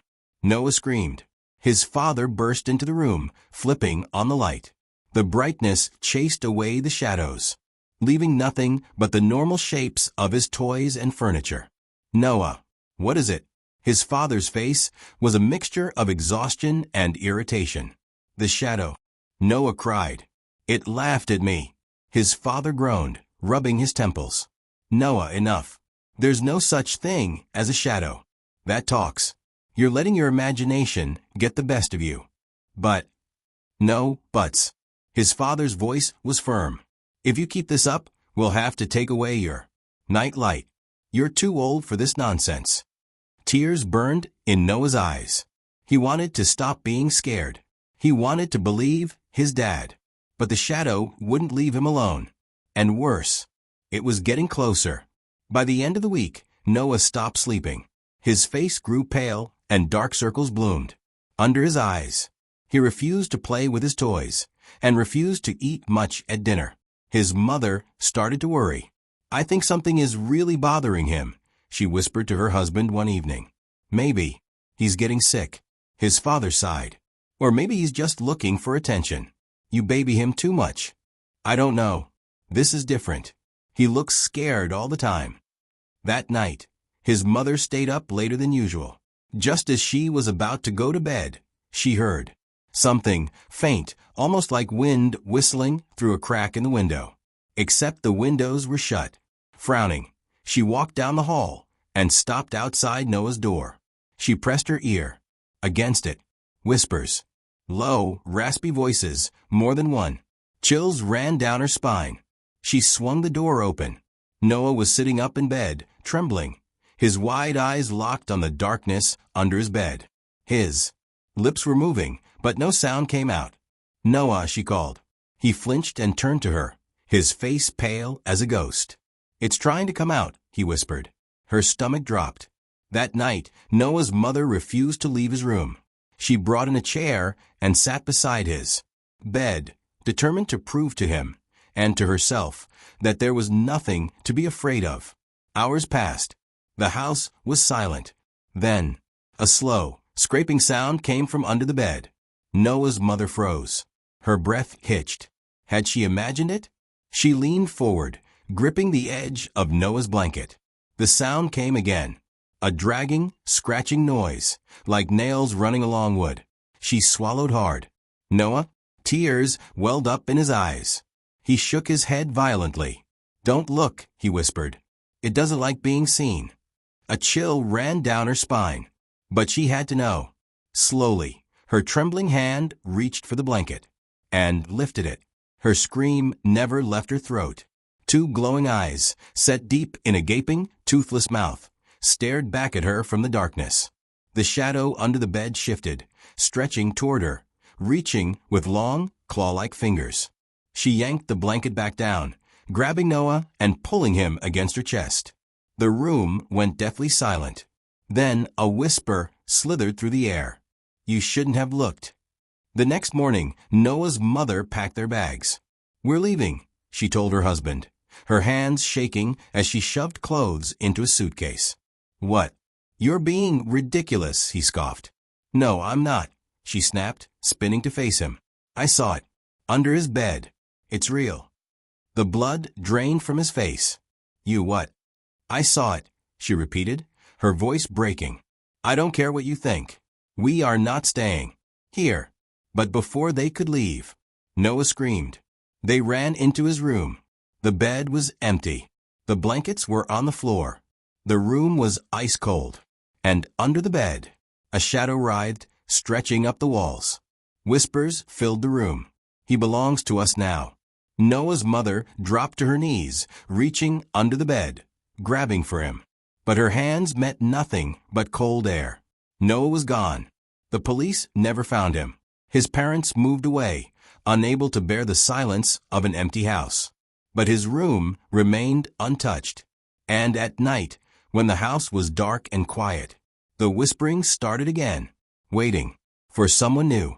Oliver had always been a rational man. He didn't believe in ghosts, demons, or any of those creepy urban legends people liked to tell on cold, stormy nights. But the first time he heard the knock, he couldn't ignore the way it made his skin crawl. It was 3 a.m. when the sound echoed through his quiet house. A sharp, deliberate knock at the front door. 3 taps. Knock, knock, knock. Oliver stirred from his sleep, groggy and disoriented. At first, he thought he had imagined it, just some lingering remnant of a dream. But as his mind cleared, he realized the sound had been real. It had been too crisp, too distinct to be a figment of his imagination. His heart thudded against his ribs as he sat up in bed.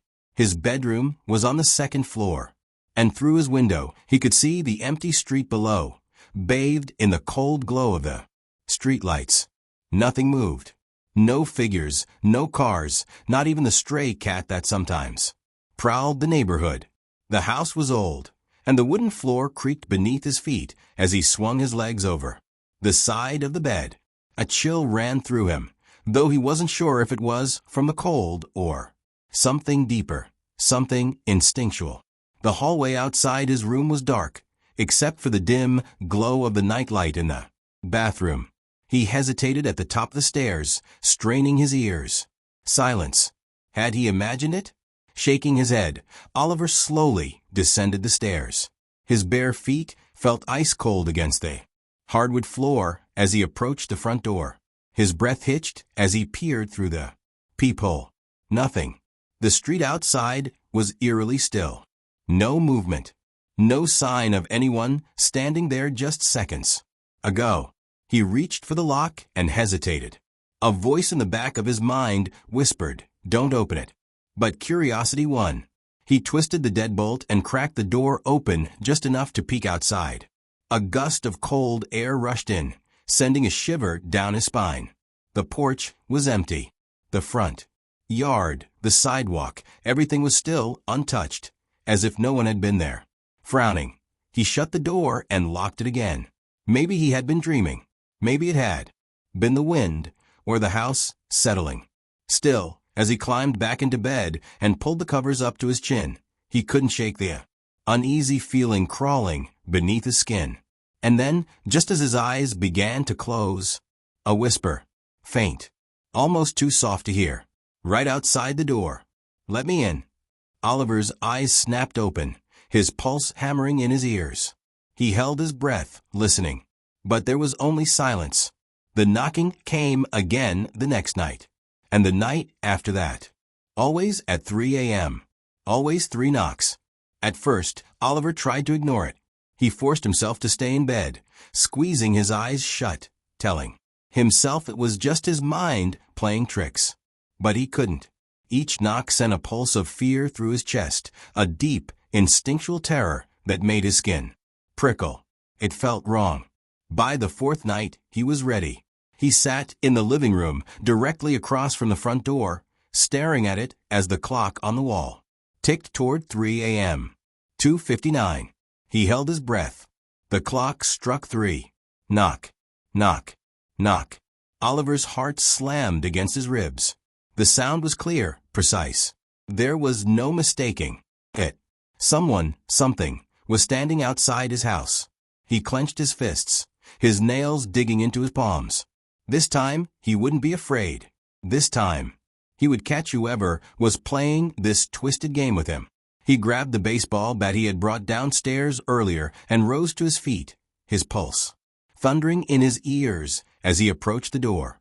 One deep breath. His hand tightened around the doorknob, and then he yanked it open. Nothing. The porch was empty. The street was deathly still. But something was different this time. As Oliver turned back toward the house, a wave of cold dread washed over him. There, on the wooden surface of the door, were 3 deep scratches. Long, jagged, claw-like marks. His stomach twisted. He hadn't heard anything scrape the door. No dragging. No scratching. Only the knocks. But the marks were there, fresh. Something had been standing there. Something had been watching. The next morning, Oliver called his best friend, Daniel. "There's someone messing with me," Oliver said, his fingers gripping the phone tightly. Every night at 3 a.m. 3 knocks. No one's there, but now there are scratches on my door. Daniel, always the skeptic, chuckled. "Dude, it's probably just some kid playing a prank." For 5 nights in a row, always at the exact same time. Oliver ran a hand through his hair. "This isn't normal." Daniel sighed. "Look, I'll come over tonight. We'll sit on your porch with a camera. When your little ghost knocks, we'll catch them in the act." Oliver wasn't convinced, but he didn't want to be alone when it happened again. Fine. That night, Daniel arrived just before midnight, armed with a camera, a flashlight, and a smug grin. "All right, let's bust this mystery." They set up on the porch, bundled in hoodies against the cold, waiting. 2:59 a.m. Daniel adjusted his camera. "All right, let's see this." The clock hit 3 a.m. Knock, knock, knock. Daniel froze. His face paled, and his grip on the camera tightened. Oliver swallowed hard, staring at the door. Daniel slowly turned the camera toward the street. And then the porch light flickered. The air changed. It became heavy, thick, like something unseen was pressing against them. The world felt tilted. Wrong. Oliver took a deep breath and stood. His shaking hand reached for the doorknob. He threw the door open. Nothing. No wind. No footsteps. No sign of anyone. But then, Daniel let out a strangled gasp. He pointed a trembling finger at the ground. There, in the dirt just outside the door, were footprints. But they weren't human. They were long, narrow prints with clawed toes. Something had been standing there. Something had been watching them. And then, the whisper came again, soft, right behind them. "Let me in." The porch light went out, and the door slammed shut. Oliver barely slept that night. Every time he closed his eyes, he saw the footprints.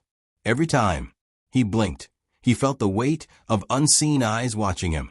The feeling of something lurking just beyond his vision clung to him like a second skin. The knocking continued every night, relentless. The scratches on the door grew deeper, more jagged, as if whatever was outside was becoming impatient. Oliver stopped checking the peephole. He stopped opening the door. But he could still hear it, hear the way the wood groaned under invisible pressure, hear the way the air outside the house seemed to shift as though something massive yet unseen was standing there. Then the whispers started. Soft at first, just barely audible under the knocks. A murmur, a breath, just beyond. Understanding. A sound that felt like it was meant for him alone. Oliver thought he was imagining it, that his exhausted brain was playing tricks on him.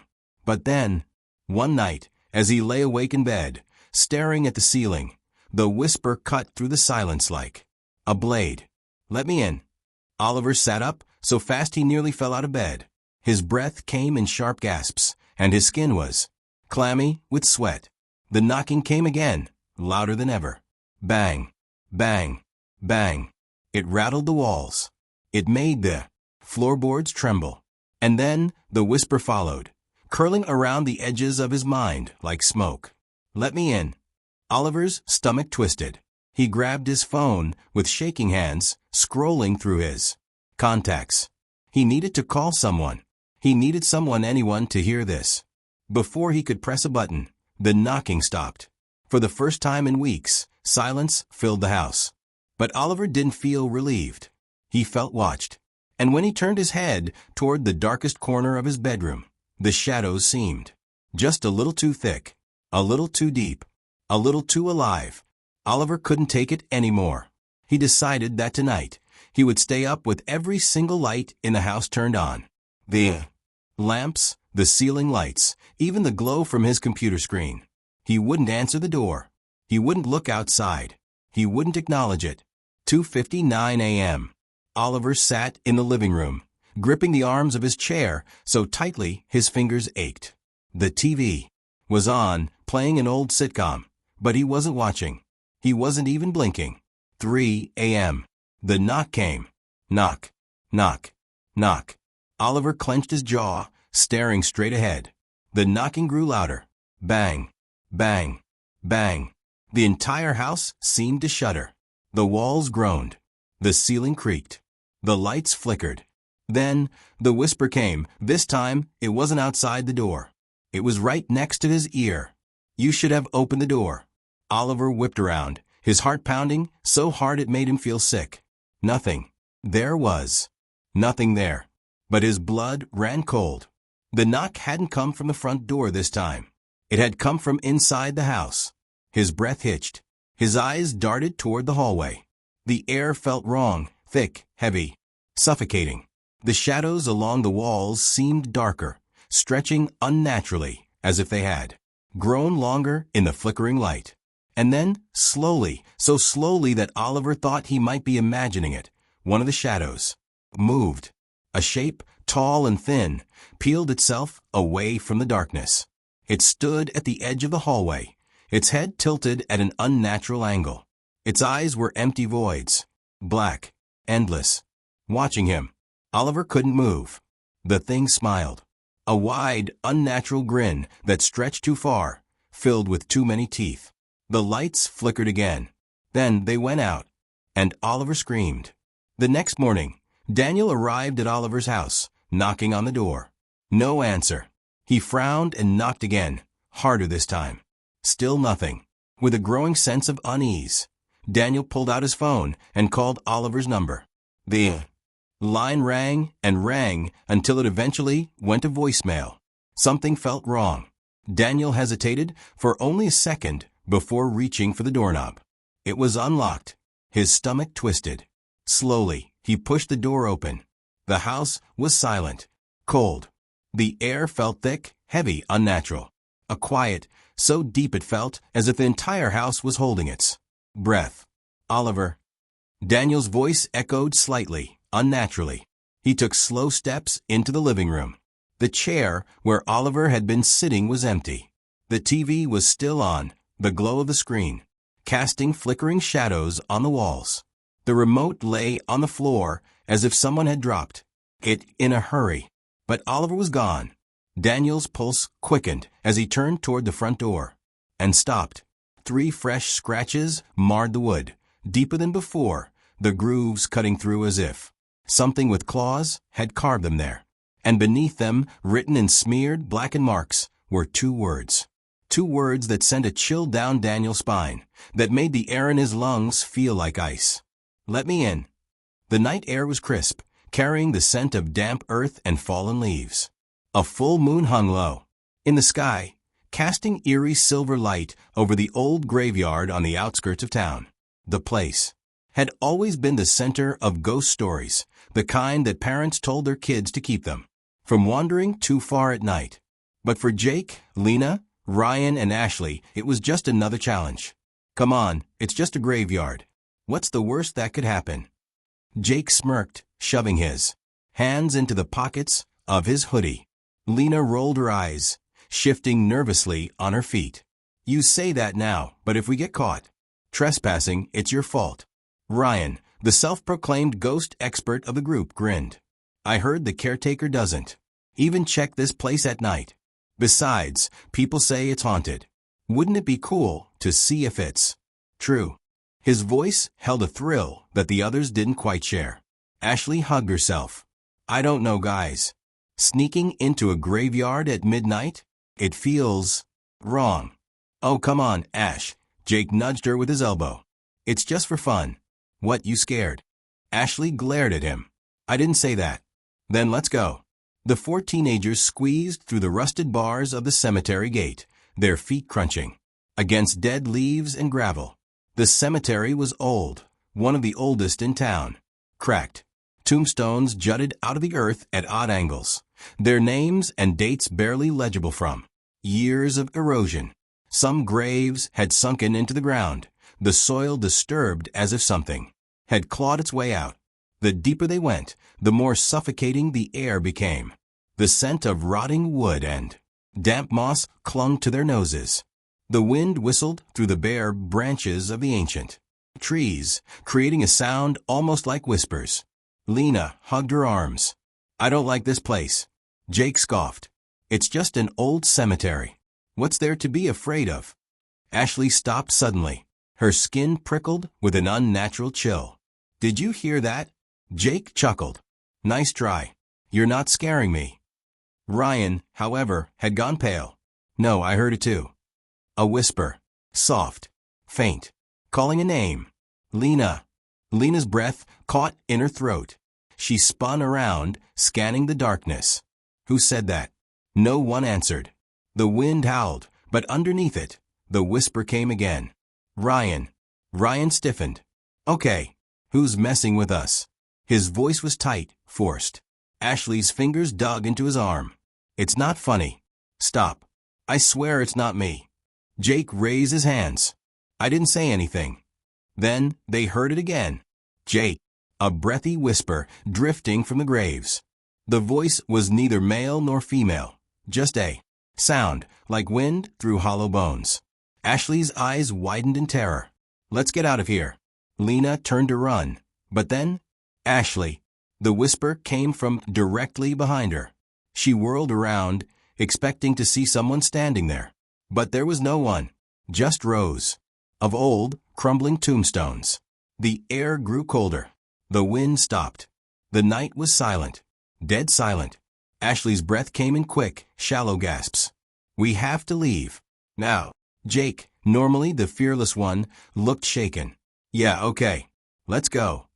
They turned back toward the entrance and stopped. The gate they had squeezed through was gone. In its place was a solid, rusted iron fence. No opening. No exit. What the hell? Lena whispered, panic creeping into her voice. Ryan ran to the bars, gripping them so hard his knuckles turned white. He shook them, but they didn't budge. This isn't possible. We just came through here. The whispers returned. This time, they were all around them. Stay. Don't go. We've been waiting. Ashley pressed her hands over her ears. Who are you? She cried. The voices overlapped, blending together in a sickening harmony. You forgot us. You left us behind. You must remember. Shadows shifted between the tombstones. Shapes moved in the darkness. Ryan's voice cracked. We don't know you. Then a deep, rumbling voice answered. You will. A gust of wind slammed into them, knocking them backward. The world seemed to twist. Graves stretched higher. The trees looked like giants. The sky darkened into an abyss. And then, they weren't alone. Figures stood between the graves. Dozens of them. Pale faces. Hollow eyes. Their bodies were wrapped in tattered burial shrouds, skin stretched. Too tight over bone. Some had gaping mouths, frozen in silent screams. Others had blackened. Hands, fingers twisted like claws. Ashley clapped a hand over her mouth to stifle a sob. Lena stepped back, her whole body trembling. This isn't real. This can't be real. One of the figures stepped forward. A woman, her face half decayed, eyes milky white. She dragged her feet as she moved, her skeletal fingers twitching.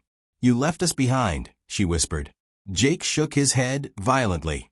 We don't know you. We've never been here before. The woman tilted her head, her jaw creaking as she grinned. Not you. Them. She raised a bony finger, pointing behind them. Slowly, as if controlled by some unseen force, they turned. More figures stood behind them. But these were different. They looked exactly like them. Duplicates. Twins. Their own faces staring back at them. Ashley's doppelganger had empty black eyes. Lena's double had a twisted, eerie grin. Ryan's copy was missing a chunk of flesh from his cheek, exposing bone. And Jake's mirror image was staring, motionless, his lips parted as if he were about to speak. Then, all at once, the copies whispered in unison, "It's your turn." The ground beneath them trembled.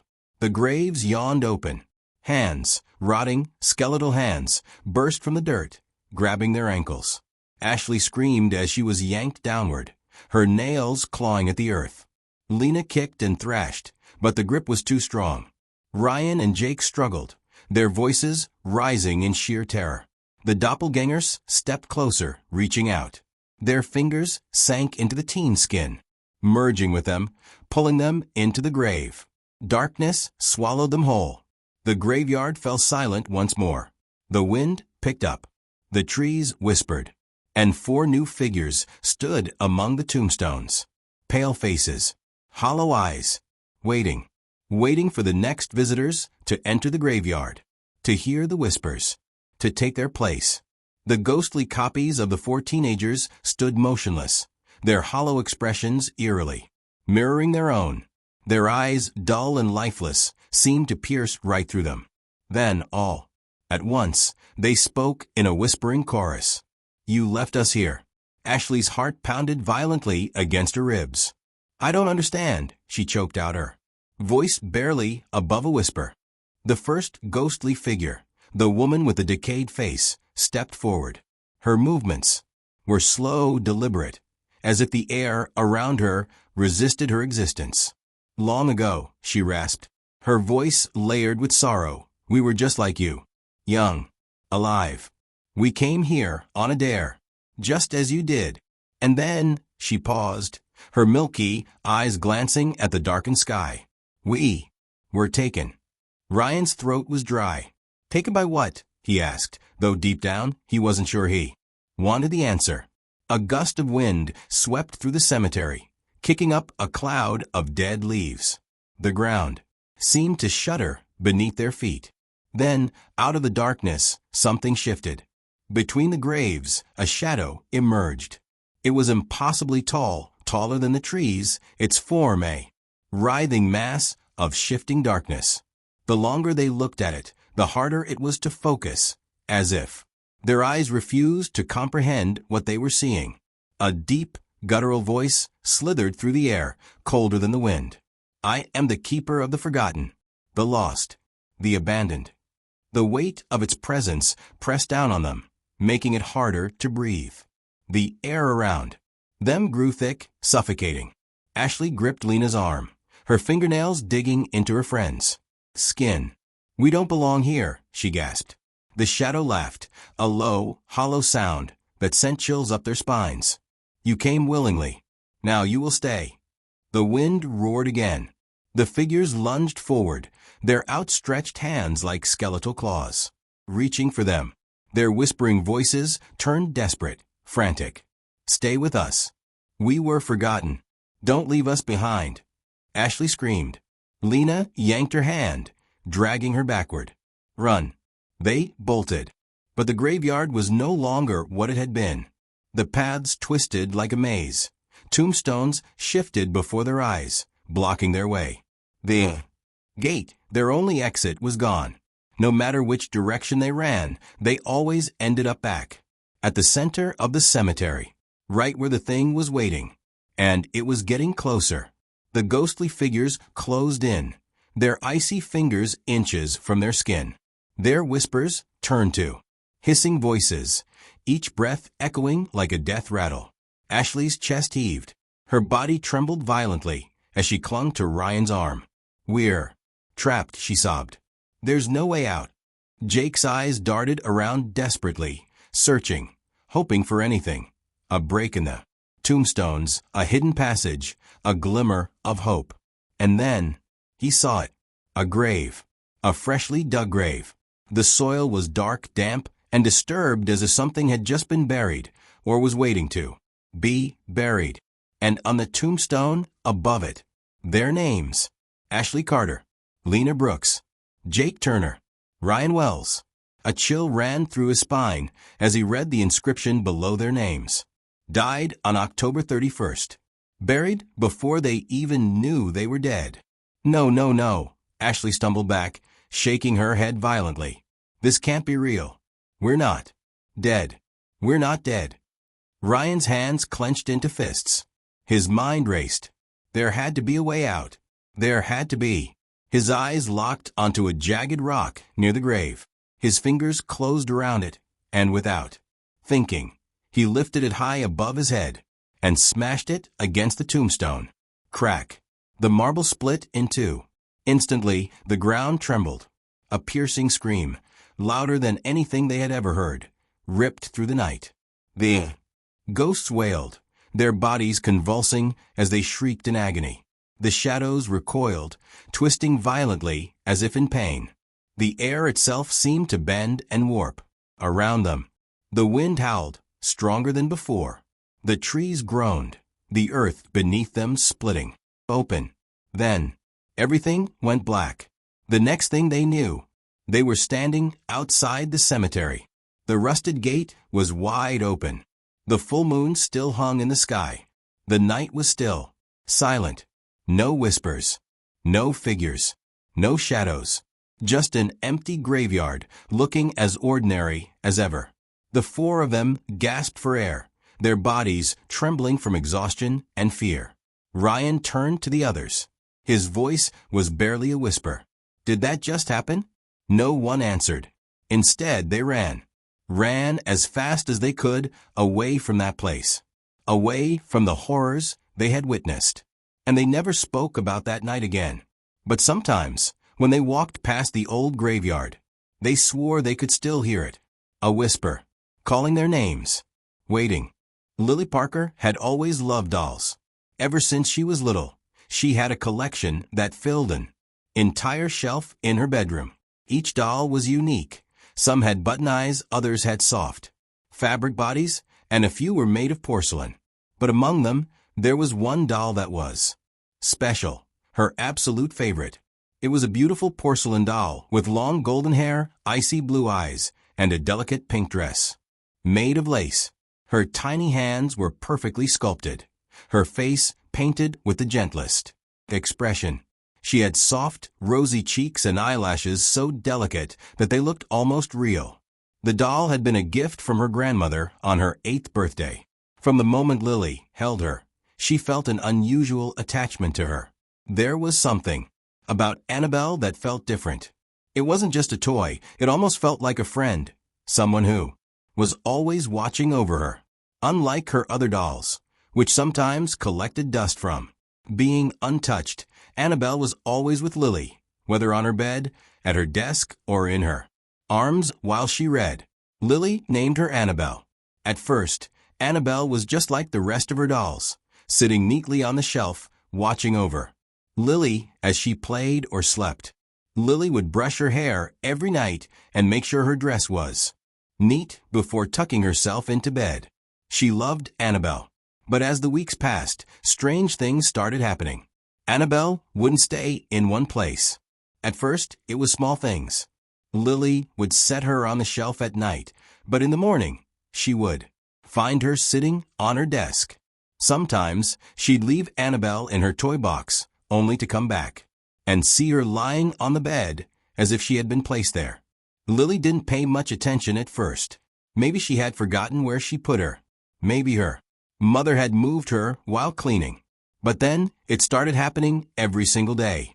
One afternoon, after coming home from school, Lily was horrified to find Annabelle sitting on the windowsill, her blue eyes staring blankly outside.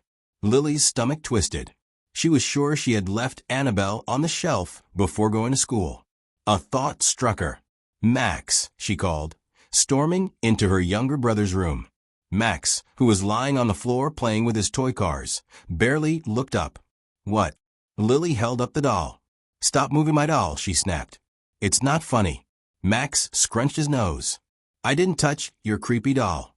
Lily frowned. Then how did she get there? Max shrugged. Maybe she moved on her own.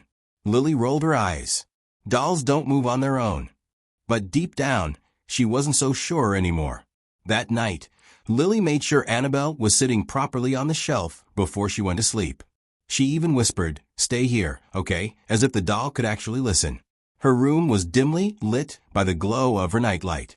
She had always liked sleeping with a little light on, but tonight the shadows in the room felt deeper. The corners of the room stretched, darker than usual. Lily pulled the covers up to her chin and closed her eyes.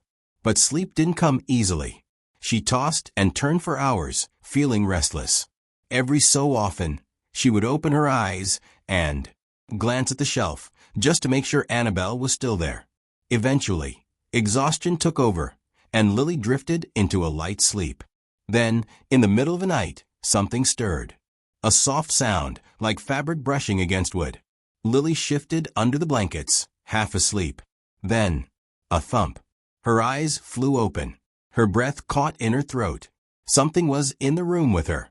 Slowly, hesitantly, she turned her head toward the shelf. Annabelle was gone. Lily's chest tightened. Her fingers gripped the blanket as she forced herself to sit up. The room was silent except for the sound of her own breathing. Her gaze swept across the room, and then she saw it. Annabelle, sitting on her pillow, inches from her face. Lily's heart slammed against her ribs. How? Her fingers trembled as she reached out and grabbed the doll. Her porcelain skin felt colder than usual, almost like ice. Lily bolted upright and hurriedly placed Annabelle back on the shelf, her hands shaking. She told herself it was nothing. Maybe she had moved it in her sleep without realizing. Maybe she had sleepwalked. But then it kept happening. Day after day, no matter where she placed Annabelle, the doll would always end up somewhere else. Sometimes it was just a few feet away. Other times, she would be across the room. Once, Lily left Annabelle inside her closet, shutting the door tightly. She even placed a heavy box in front of it just to make sure it wouldn't open. The next morning, the closet was wide open, and Annabelle was sitting at Lily's desk, facing the bed. That was the first time Lily felt truly afraid. One evening, as Lily was brushing her hair in front of the mirror, she swore she saw something move in the reflection. It was just a flicker, a small shift of light in the background. She froze. Her eyes darted toward the shelf. Annabelle was still there, sitting perfectly still. Lily's throat was dry. She turned around slowly, scanning the room. Nothing. She exhaled shakily. "I'm just imagining things," she whispered to herself. But that night, she had trouble sleeping. The room felt colder than usual. The air was heavy, almost like something was watching her. Every small creak of the house made her heart race. The rustling of the trees outside sounded like whispering voices. Then, a whisper, soft, almost too quiet to hear. "Lily." Lily's eyes snapped open. Her stomach turned to ice. Had she imagined it? Or had someone really whispered her name? Slowly, she turned her head toward the shelf. Annabelle was gone. A shuffling sound came from the floor. Lily's pulse pounded in her ears. Her breath came in shallow gasps as she reached for her phone, her fingers fumbling to turn on the flashlight. The light flickered on. And there in the beam, Annabelle, sitting on the carpet, facing her. Her cold blue eyes seemed to glisten in the dim light. Her porcelain lips slightly parted as if she was about to speak. Lily screamed. Her parents rushed in moments later, switching on the lights. "What's wrong, sweetheart?" her mom asked, her voice filled with concern. Lily pointed at the doll, her whole body trembling. She moved. Her dad sighed, rubbing his forehead. "Lily, it's just a doll." He picked up Annabelle and placed her back on the shelf. "Maybe you knocked her over in your sleep." Lily shook her head, but she didn't argue, because deep down she already knew. Annabelle had moved on her own, and she wasn't going to stop. Lily had never been this scared before. Annabelle wasn't just moving, she was doing things that Lily couldn't explain. She needed to talk to someone who would listen. The next day at school, she pulled her best friend, Sophie, aside during lunch. They sat on the farthest bench in the playground, away from everyone else. The autumn wind blew through the trees, making the branches creak. Lily hesitated for a moment, then took a deep breath and told Sophie everything. Sophie listened in silence, her face growing paler with every word. When Lily finished, Sophie shook her head. Lily, that's not normal, she whispered. What if the doll is haunted? Lily forced out a laugh, but it sounded weak. That's ridiculous. She's just a doll. Sophie didn't laugh. Dolls don't move on their own. Lily's stomach twisted. She wanted to believe it was all in her head, that maybe her brother was playing tricks on her. But deep down, she knew the truth. Sophie leaned in closer, lowering her voice. My grandma used to tell me stories about spirits, attaching themselves to objects, especially dolls. You should get rid of it, Lily, before it's too late. Lily frowned. Just throw her away? No. You have to do it properly, Sophie insisted. You can't just toss it in the trash. If it's really haunted, it'll come back. Lily swallowed. Then what should I do? Sophie hesitated. Bury it. Far away. Somewhere it won't be found. Lily shivered. The idea of burying Annabelle felt wrong, almost like she was doing something bad. But at this point, she was willing to try anything. That night, she made a decision. She would lock Annabelle in a box. After dinner, Lily rushed to her room and found an old shoebox. Her hands trembled as she picked Annabelle up, holding the doll as far away from her body as possible.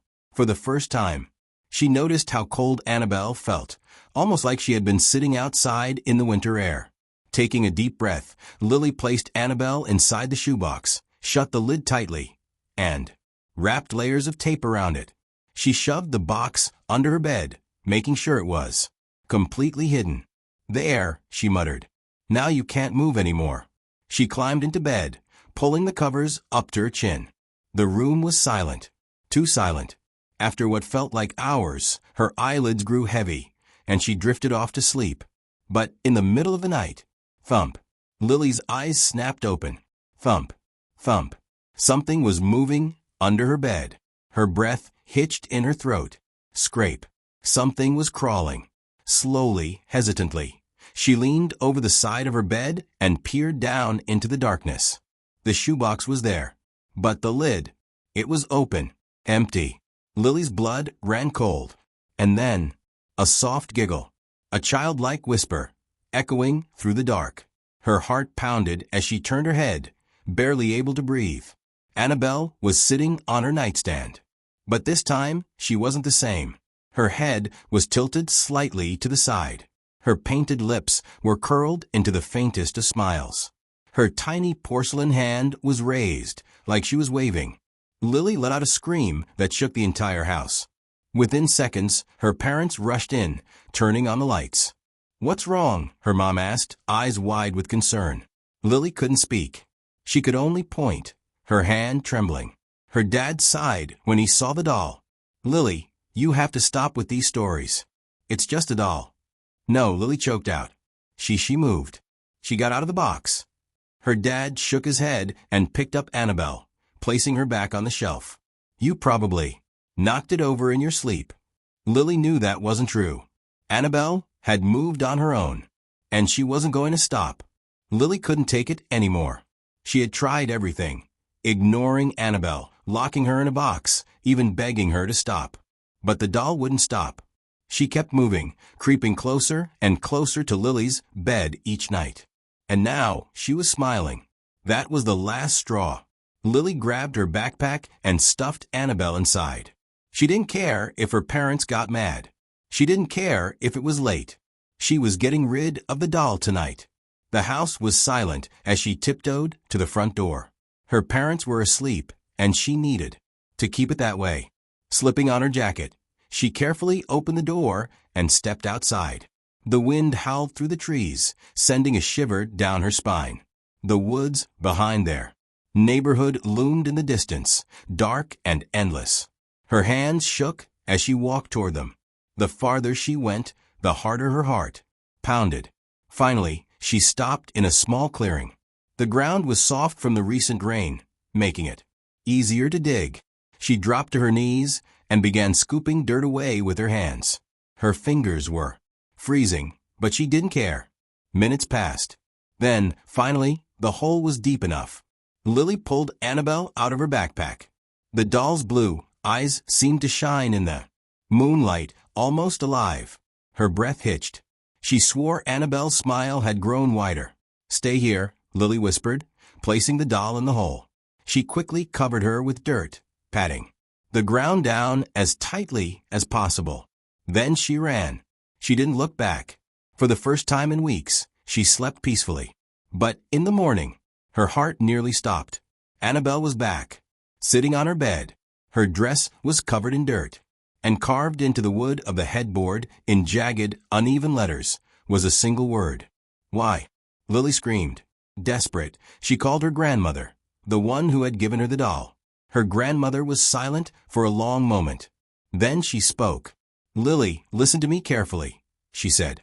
"Annabelle isn't just a doll.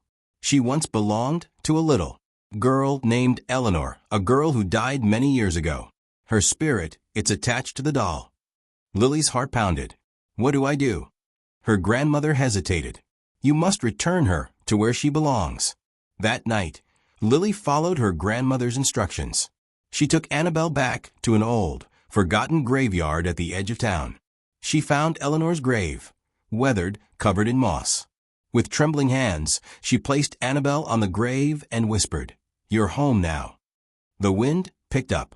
The air grew still. For a moment, Lily swore she saw something. A shadow, a figure of a little girl, smiling at her. Then the wind carried away. Lily never saw Annabelle again, and she never heard the whispers. But sometimes, when she passed by the graveyard, she felt eyes watching her, waiting. The streets were eerily silent. Rajesh yawned, rubbing his tired eyes as he steered his old taxi through the dimly lit roads of the city. The digital clock on the dashboard glowed 2:47 a.m. in red, a stark reminder of how late it was. The air outside was crisp, carrying the damp scent of the nearby river, and an unsettling stillness hung in the air. It was an odd night. Usually, at this hour, the roads weren't completely deserted. There would be the occasional drunken men stumbling out of bars, exhausted laborers trudging home, couples whispering quietly in the back seat of his taxi. But tonight, there was no one. The flickering street lights cast elongated shadows on the asphalt, making everything feel surreal. Rajesh's hands tightened on the steering wheel. He was used to working late nights. But something about this shift felt different, wrong even. The glowing red numbers on the meter told him he was close to his target earnings for the night. Just one more ride, and he could go home, crawl into bed next to his wife, and wake up to his kids' laughter in the morning. That thought was the only thing keeping him awake. The taxi rattled slightly as he approached an old intersection. The road stretched into the distance, empty and silent, swallowed by the thick fog rolling in from the riverbanks. The mist moved in an unnatural way, swirling slowly, almost deliberately, like unseen hands trying to take shape. Then, out of nowhere, a lone figure emerged from the fog. Rajesh's heart lurched as his foot instinctively hit the brakes. The tires screeched slightly on the damp road. The man stood perfectly still under the flickering yellow glow of a street lamp. He was dressed in an old-fashioned white kurta and loose pajama pants, the kind Rajesh had seen his grandfather wear in old photographs. His clothes were spotless, but there was something strangely dated about them. His face was obscured by shadows. But from what Rajesh could see, his features were sharp, his posture unnaturally stiff, like he didn't quite belong in this world. Rajesh hesitated. He had picked up all sorts of passengers before, some weird, some unsettling, but none had ever made his stomach twist in this way. There was something off about this man. He should drive away. He wanted to drive away, but he needed the fare. Rajesh took a deep breath, forcing a casual tone as he rolled down the window slightly. "Need a ride, Saab?" The man turned his head toward Rajesh in a slow, deliberate motion. His eyes, dark, sunken, empty, locked onto Rajesh's. A long silence. Then, in a soft voice, almost a whisper, he spoke. Take me to the cemetery. Rajesh's fingers instinctively gripped the steering wheel tighter. The cemetery? At this hour? He forced a nervous chuckle, hoping to mask the growing unease in his chest. The cemetery? What are you doing there so late, Saab? The man didn't answer. He reached for the back door and slipped inside. The air in the taxi changed instantly. A sudden inexplicable coldness settled in the car, unnatural for a summer night. Rajesh shivered despite himself. He glanced at the rearview mirror. The passenger sat stiffly in the middle of the back seat, his hands resting neatly on his lap. His posture was too straight, too rigid, like someone trying too hard to appear normal. Rajesh swallowed, trying to ignore the way his skin prickled. Maybe he's just a strange guy. Maybe he was visiting a loved one's grave. That happened sometimes, didn't it? Still, something felt wrong. He cleared his throat, forcing himself to sound casual. Saab, do you live near the cemetery? Silence. Rajesh checked the mirror again. The man was still staring straight ahead, unmoving, unblinking. A cold sweat formed on the back of Rajesh's neck. He turned his attention back to the road, forcing himself to focus on driving. The fog thickened around them, swirling like ghostly tendrils, wrapping around the car as if trying to pull it into the night. The further they drove, the darker the roads became. Street lights were scarce, and those that remained flickered weakly, barely piercing the dense mist. It felt like they were leaving the city behind, entering a different world, one where time moved differently, where shadows watched in silence. Rajesh's heartbeat quickened. His fingers trembled against the steering wheel. He had been driving this route for years. He knew these roads like the back of his hand. But tonight they felt different. Something was not right. The taxi rattled as it turned onto the narrow dirt road leading to the cemetery. The iron gates loomed ahead, tall and rusted, their jagged edges reaching toward the night sky, like skeletal fingers. Beyond them, the graveyard stretched into the darkness, a sea of crumbling headstones and forgotten memories. Rajesh's stomach twisted into knots. He hated this place. The wind howled through the trees, whispering secrets he didn't want to hear. The mist had thickened into an almost solid wall, pressing against the taxi like something alive. The headlights flickered, barely illuminating the road ahead. Rajesh swallowed hard. Just drop him off and leave. He cleared his throat, forcing himself to speak. Saab, we're here. No response. Rajesh's fingers tightened around the steering wheel. A growing sense of dread curled in his gut. He turned around. The back seat was empty. His breath caught in his throat. No. No, no, no. His hands fumbled for the door handle as panic set in. He turned fully, eyes wide, scanning the seat. He had seen the man get in. He had felt his presence. He had driven him all the way here. And now he is gone. Rajesh's heart pounded against his ribs. His mouth went dry. His brain struggled to make sense of it. Had he imagined the whole thing? Then, from the corner of his eye, a movement outside. A shadow drifted past the gates. Rajesh's stomach dropped. His hands trembled as he grabbed his phone, switching on the flashlight. The pale beam cut through the fog, landing on the nearest gravestone. It was cracked, worn with time, but the name on it. Rajesh's body went cold. The name on the grave was the same name the passenger had given him. His breath hitched. His pulse thundered in his ears. Then, as if carried by the wind, a voice whispered through the trees. Thank you for the ride. Rajesh's entire body froze. His throat clenched, and his hands turned ice cold.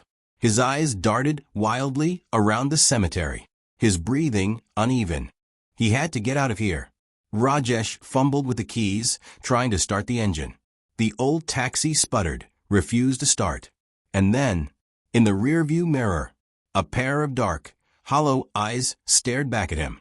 Rajesh's scream tore through the night. Rajesh's breath came in short, ragged gasps. His entire body felt frozen, as if the very air around him had turned into ice. His heart hammered violently against his ribs, each beat, drumming the same terrifying thought into his head. This is not possible. He stared at the gravestone, his hands trembling as he brought the flashlight closer. The name, carved into the stone, was the same name the man had given him. But what made his stomach lurch was the date. The man had died 20 years ago. His knees nearly buckled. He took an unsteady step backward, the fog swirling around him, thick and suffocating.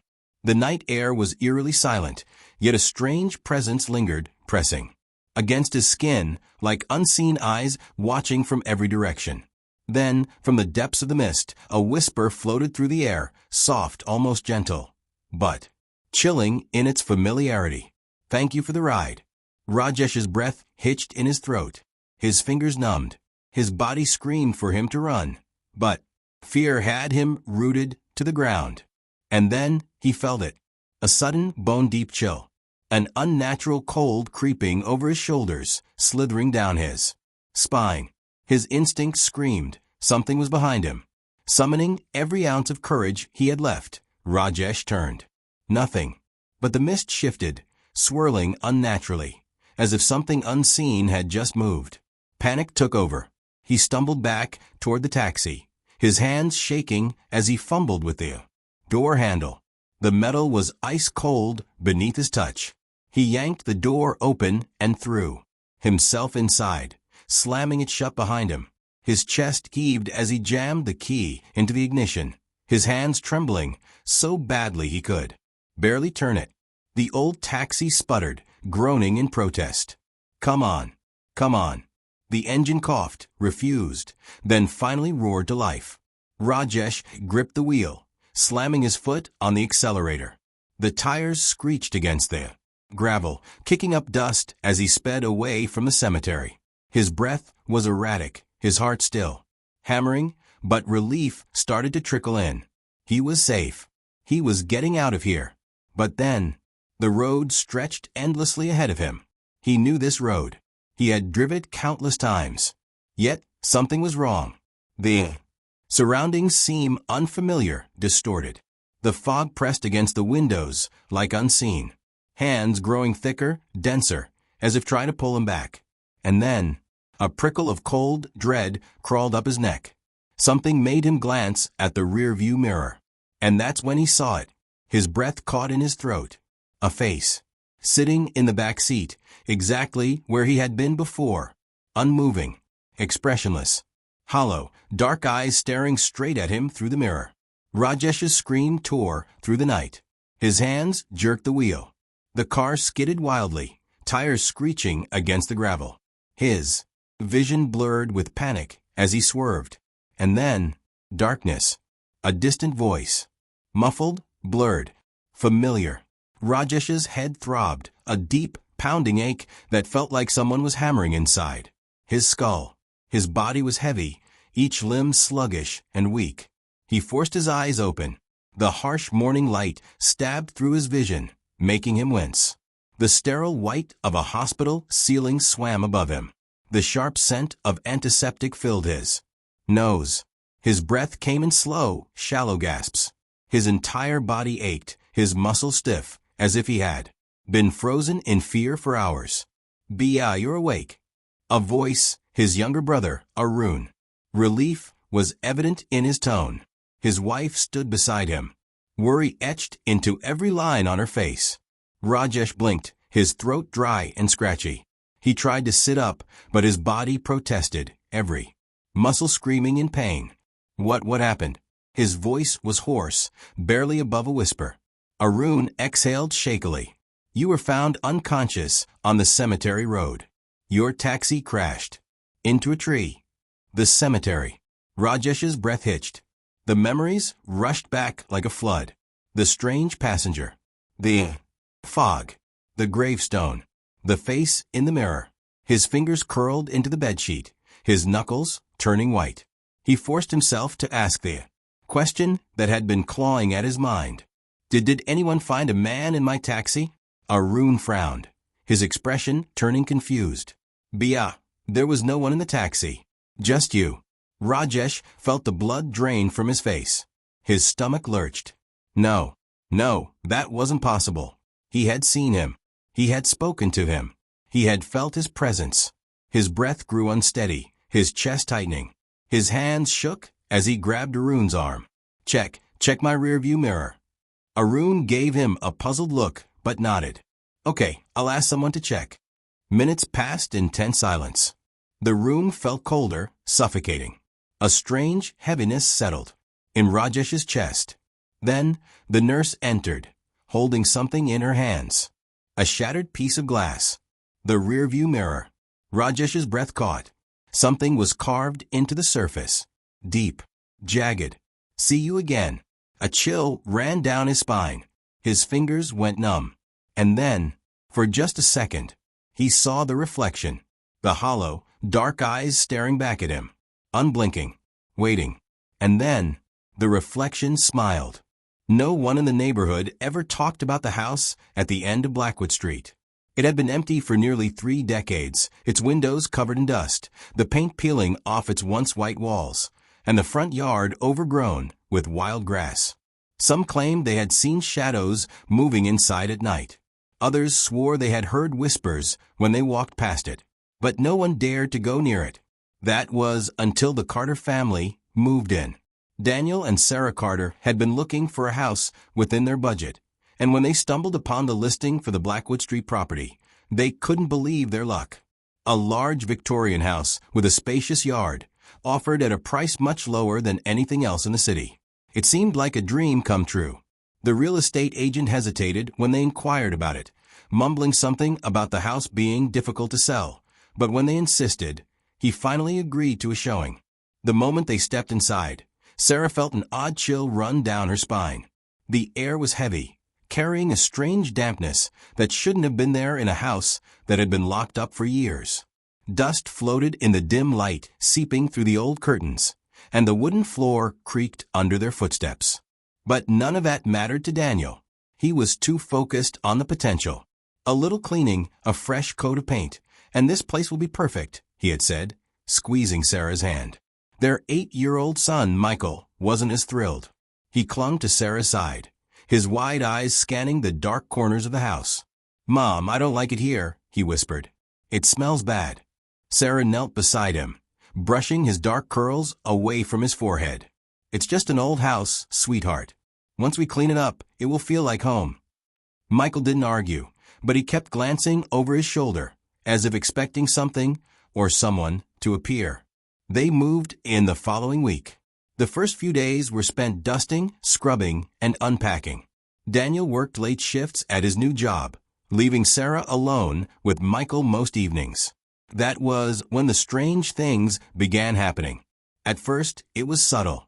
The kitchen faucet would start dripping even though Sarah was sure she had turned it off. The lights flickered, but she dismissed it as faulty wiring. Michael complained that he heard footsteps in the hallway at night, but Daniel assured him it was just the old pipes settling. Then, one night, Sarah woke up to the sound of whispering. It was faint, almost like the wind blowing through the trees, but the words were unmistakable. Soft, hushed voices, overlapping, murmuring in a language she didn't understand. She sat up, her heart pounding. Daniel was sound asleep beside her. She held her breath and listened. The whispers grew louder. Sarah turned toward the bedroom door. It was slightly open, revealing the dark hallway beyond. For a moment, she thought she saw movement, a shadow shifting against the dim light of the night. But when she blinked, it was gone.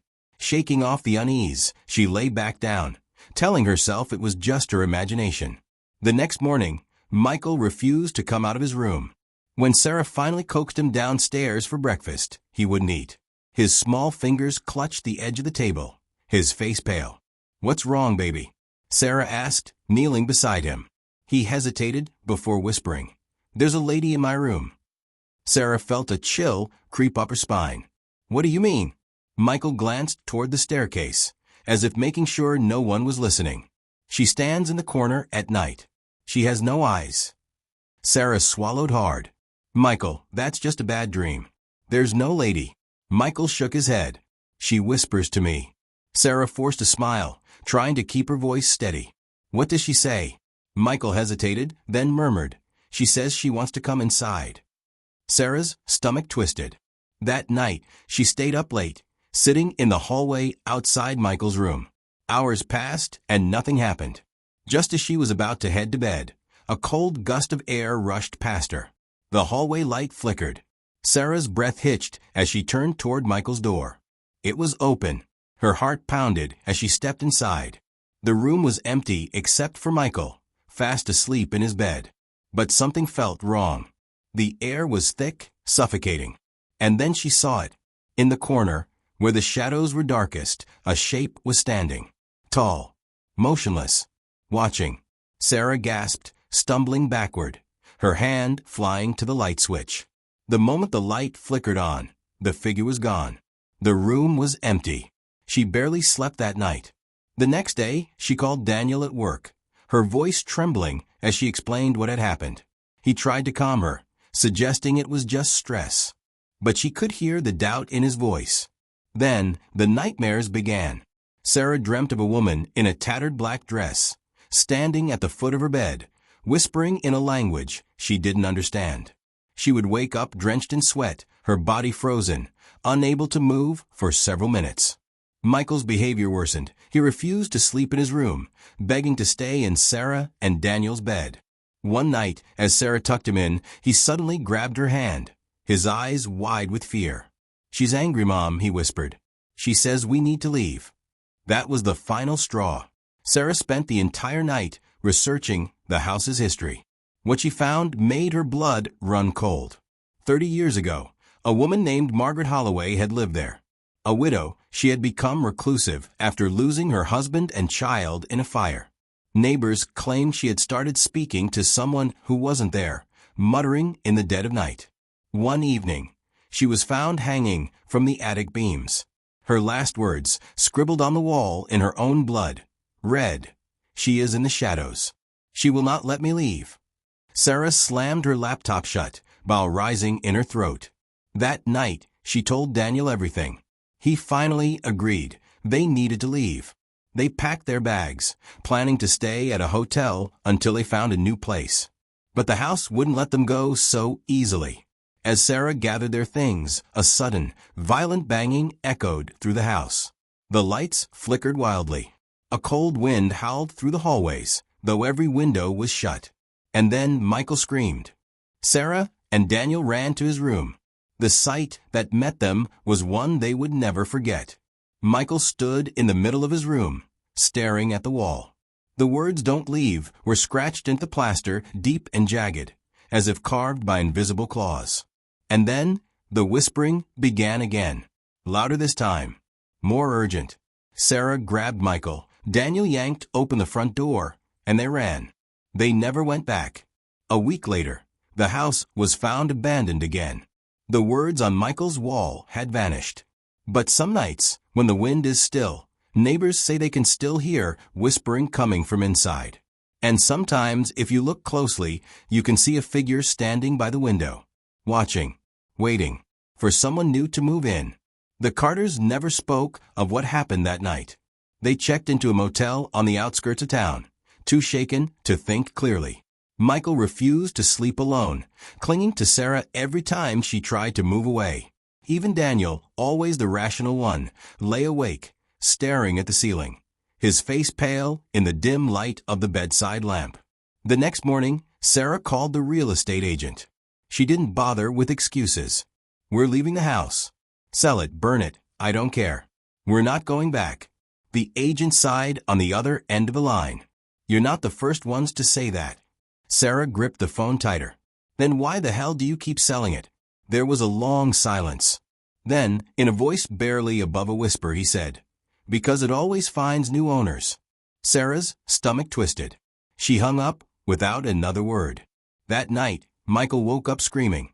Sarah and Daniel bolted upright, their hearts racing.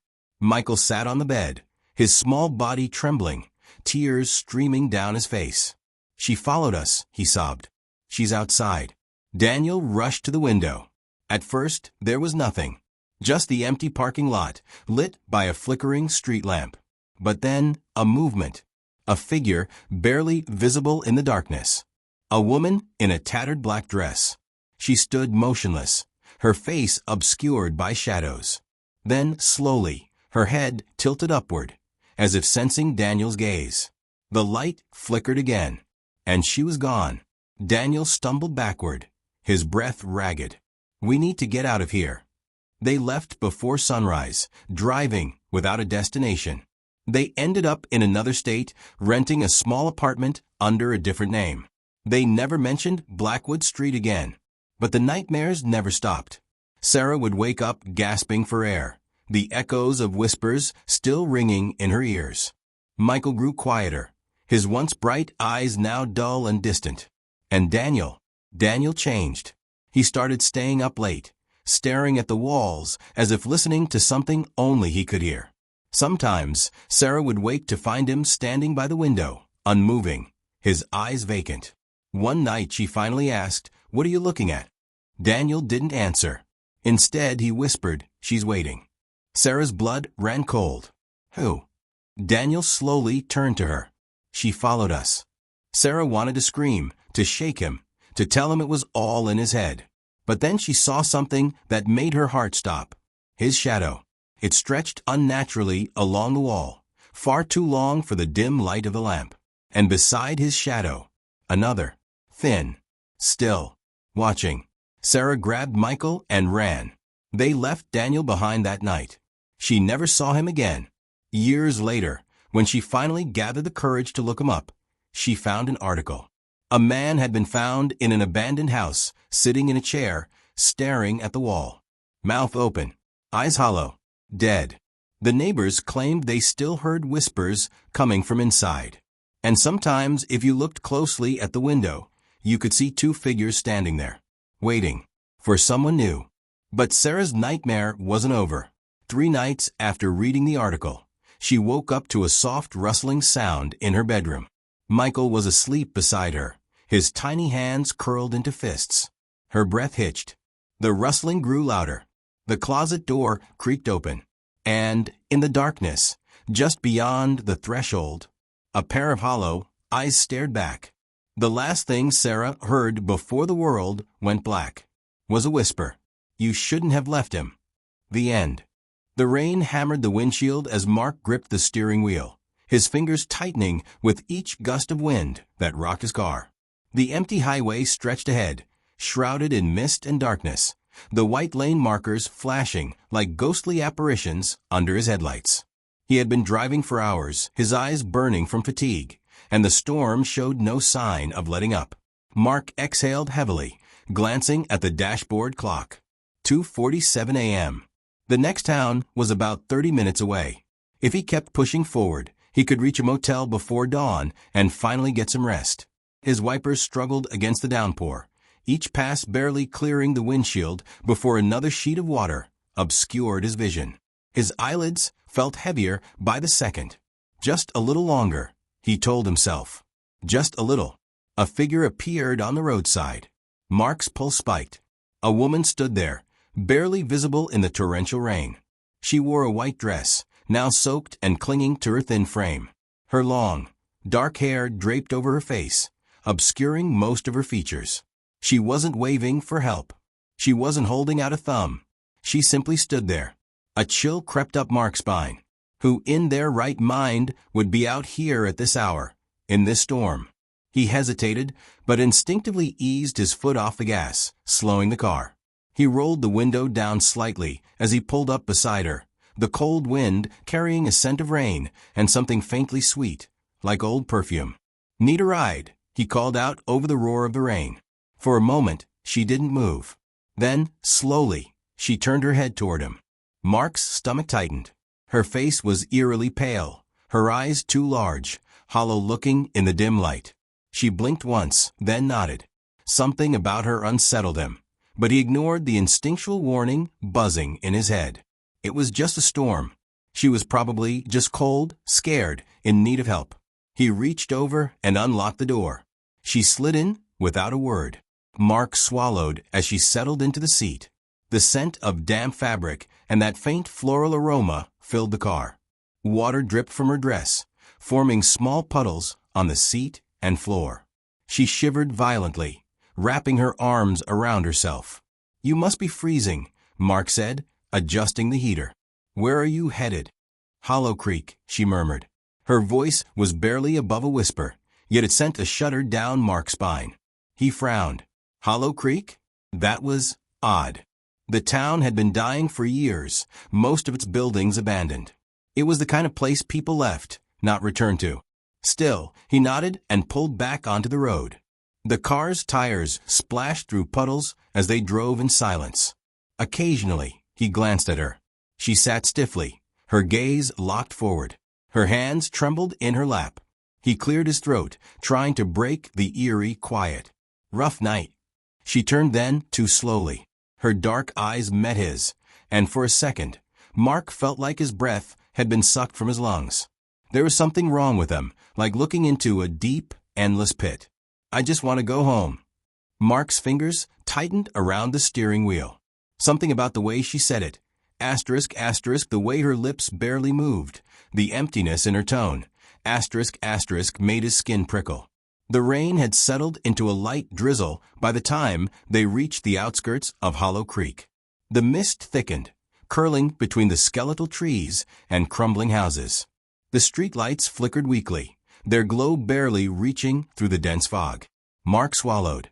The place felt dead. "Where exactly do you live?" he asked, scanning the dimly lit street.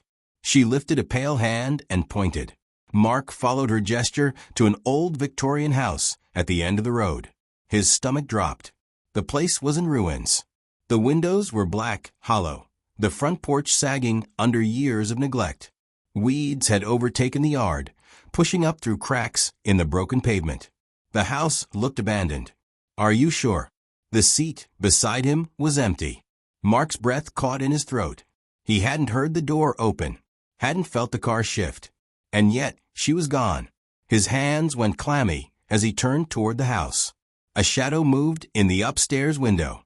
Mark's stomach twisted. A flash of lightning split the sky. And in that brief moment of brightness, he saw her, standing in the upstairs window, watching him. Mark's pulse slammed against his ribs. His hands fumbled for the gear shift, yanking it into reverse. The tires screeched against the wet pavement as he sped backward. The house vanished into the mist, but the suffocating feeling of being watched didn't leave. He didn't stop until he reached a gas station on the edge of town. The fluorescent lights inside flickered weakly, casting harsh shadows over the empty aisles. Mark stumbled through the door, his heart still hammering in his chest. The old clerk behind the counter barely looked up. "You look like you've seen a ghost." Mark swallowed, his throat dry. "I think I did." The clerk's expression darkened. "You picked up a hitchhiker, didn't you?" Mark's skin turned cold. "How did you know?" The old man exhaled, rubbing his temple. "Because you're not the first." Mark's breath hitched. "What do you mean?" The clerk's gaze was heavy. "She's been dead for 20 years. Drowned on her way home from prom.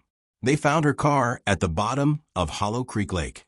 But people still see her, always looking for a ride, always trying to get home." A shiver crawled up Mark's spine. Slowly, he turned toward his car, dreading what he might find. The passenger seat was empty. The door was closed. But there, on the outside of the passenger window, a single, wet handprint. A whisper drifted through the air, so faint he could almost convince himself he imagined it. "I'll always find my way back." Mark barely breathed as his foot pressed the accelerator harder. The car roared forward, tearing through the silent night. The road stretched endlessly before him, the highway lights flickering, casting long shadows that seemed to twist and stretch unnaturally. Beside him, she sat eerily still. Her dress, once soaked through with rainwater, was now pristine, as if time had reversed itself. Her hands rested lightly in her lap, delicate and unmoving. She didn't fidget. She didn't blink. She simply stared straight ahead, her hollow eyes reflecting the distant glow of the headlights. Mark swallowed hard, his grip tightening on the wheel. He had seen her vanish once before, had felt the weight of her absence in the seat beside him. But now she was here again, and this time he was determined. "Hollow Creek?" he asked, his voice barely above a whisper. She nodded, the movement slow, almost mechanical. Mark exhaled and made his choice. Not tonight. He yanked the wheels slightly, keeping the car straight, flying past the exit to Hollow Creek. The moment they passed it, a shift occurred, like something unseen had suddenly become aware of what he was doing. The temperature inside the car plummeted. A thick, suffocating cold filled the air, seeping into his bones. The windshield fogged over in an instant, his breath visible in the icy interior. The radio crackled violently, static screaming through the speakers, distorting into an unnatural, garbled whisper. Turn back. Mark flinched. The voice wasn't his. It wasn't hers. It came from everywhere and nowhere at once. The girl in the passenger seat stiffened, her hands curling slightly into fists. Her breath hitched, a barely audible gasp slipping from her lips. The pressure around them thickened, the air growing heavier, like the weight of unseen hands pressing against the car, dragging it down. The headlights dimmed, flickering like a dying candle. Mark clenched his jaw and pressed the gas harder. The road ahead stretched endlessly, impossibly long. His stomach twisted. Was he even making progress? It felt like he was driving in place, like Hollow Creek was trying to keep them from leaving. Then, a whisper. You can't save me. Mark turned his head slightly. She was fading. Her form grew translucent, a shifting mist of half-existence. Her fingers trembled, reaching for something unseen. No, he said firmly, heart pounding. You don't have to go back. The car shook violently, as if something had grabbed it from behind, yanking it backward. The tires screeched against the asphalt. The headlights flickered once, twice, then cut out completely. Darkness. Total. Absolute. Mark's breath came in short gasps. He couldn't see. The road was gone. The world outside the car had vanished. There was nothing but an endless, swallowing blackness stretching in all directions. And in that darkness, something moved. A shape. A shadow. It loomed just beyond the windshield, shifting, stretching unnaturally tall. Its form was amorphous, twisting in ways that hurt to look at. Its fingers, long, impossibly thin, dragged across the hood of the car, leaving behind deep, jagged scratches. Mark's pulse pounded in his ears. The radio crackled again, a broken, guttural voice rising through the static. She belongs here. The girl shuddered. Her form flickered, fighting against whatever force was pulling her back. Her lips parted, and for the first time, her voice was more than a whisper. Drive, she pleaded. Mark didn't hesitate. He slammed his foot against the gas pedal. The engine screamed. The tires skidded. The car lurched forward, tearing through the darkness. The shadow behind them howled. A sound that wasn't human, that wasn't meant for human ears. The headlights burst back to life. Suddenly, there was road again. Trees. Sky. The world had returned. The highway stretched before them, leading into the next town. The unnatural cold faded, replaced by the soft, humid air of an ordinary summer night. Mark swallowed hard, glancing to his right. The passenger seat was empty. No water. No scent. No trace that anyone had ever been there. But then, something caught his eye in the side mirror. His breath hitched. The handprint. Still on the window. But this time, it was on the outside. His fingers tightened around the wheel. The road stretched ahead, nothing but distant headlights and the occasional flicker of neon from gas stations in the distance. Then, barely audible over the hum of the engine, a whisper, so soft it could have been the wind. I'll always find my way back. Mark didn't stop driving until he reached the next state line. And even then, he didn't look in the mirror again. Ethan Carter had heard the rumors before booking his stay at the Blackwood Inn. Whispers of a cursed room. Guests waking up screaming. Shadows moving where they shouldn't. But he had never been one to believe in ghost stories. Superstitions were just that. Stories people told to scare themselves. Still, as he pulled his suitcase through the grand entrance of the old hotel, an uneasy feeling settled in his chest. The Blackwood Inn stood on the outskirts of town, its once elegant Victorian architecture now weathered by time. The ornate chandeliers still glowed dimly, their golden light unable to chase away the heavy shadows lurking in the corners. The air smelled of aged wood, polished floors, and something faintly floral, lavender, perhaps, though it carried a musty undertone. The receptionist, an older woman with graying hair pulled into a tight bun, barely looked up as he approached the front desk. Her wrinkled hands moved slowly over the guest book, and when she finally met his gaze, something flickered behind her tired eyes. "Checking in?" she asked in a low voice. "Yes, Carter. Ethan Carter. I have a reservation for 2 nights." The woman's eyes darted to the register, then back to him. She hesitated for a moment before reaching for a brass key hanging from a row of hooks behind her. Ethan noted that most of the keys were gone, likely indicating a full house, but the one she took down was near the end. Room 306. A frown creased her face. "Are you sure you want this room?" Ethan raised an eyebrow. "Why wouldn't I?" She exhaled through her nose, shaking her head slightly. "No reason. Just, if you hear anything strange, try not to pay it any mind." A cold knot tightened in Ethan's stomach. "Strange like what?" The woman pursed her lips. "The walls here are old. They creak at night." Something in the way she said it, too rehearsed, too dismissive, made his skin prickle. But he forced a chuckle and took the key. "I'll keep that in mind." The elevator creaked as it carried him up to the 3rd floor, the dim yellow lights flickering slightly. The doors groaned open, revealing a long hallway lined with dark wooden doors. A thick runner rug muffled his footsteps as he walked toward the end of the corridor, where room 306 waited. He hesitated before inserting the key. The brass numbers on the plaque were slightly tarnished, as though too many fingers had brushed against them. A shiver ran down his spine, but he shook it off and pushed the door open. Inside, the room was unremarkable. A queen-size bed with crisp white sheets, a wooden desk with an old-fashioned lamp, a small TV perched on a dresser. Across from the bed, an ornate mirror in an antique frame hung on the wall. But something about the air felt wrong. It was too still, too quiet. Even the hum of the hotel's heating system seemed absent. He set his suitcase down and walked to the window, pulling back the curtains. Outside, the town's dim street lights flickered through the mist, but beyond that, there was only darkness. Brushing off his unease, Ethan changed into his nightclothes and climbed into bed. The mattress was firm but comfortable, the blankets warm. He exhaled deeply, willing himself to relax. It was just another hotel. Nothing was going to happen. He drifted off to sleep. A sudden chill jerked him awake.